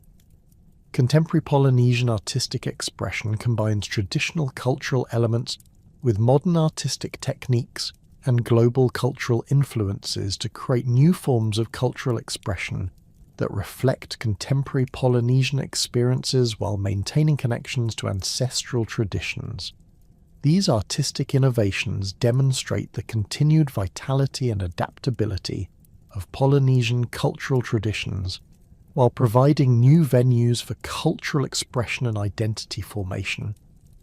The establishment of cultural intellectual property rights represents an important development in protecting traditional Polynesian knowledge and cultural expressions from inappropriate commercial exploitation while ensuring that communities retain control over their cultural heritage. These legal frameworks provide mechanisms for preventing cultural appropriation while enabling appropriate sharing of traditional knowledge for educational and cultural preservation purposes. As Polynesian communities continue to navigate the challenges of cultural preservation and adaptation in the 21st century, they draw upon the same qualities of innovation, resilience, and cultural pride that enabled their ancestors to successfully colonize the vast Pacific Ocean over a millennium ago. The contemporary Polynesian Renaissance demonstrates that traditional cultural systems possess the flexibility and strength necessary for survival and adaptation, while providing foundations for addressing modern challenges and opportunities. The success of cultural revitalization efforts throughout Polynesia offers hope that these remarkable civilizations will continue to thrive while maintaining their distinctive identities and contributing their unique perspectives to an increasingly interconnected world. The story of the Polynesians, from their origins in the Lapita culture through their remarkable expansion across the Pacific to their contemporary cultural renaissance, represents one of humanity's most extraordinary achievements in maritime exploration, cultural adaptation, and civilizational resilience. Their legacy continues to inspire and inform contemporary understanding of human capability, cultural diversity, and the enduring power of traditional knowledge systems to provide foundations for addressing modern challenges while maintaining distinctive cultural identities in an increasingly globalized world.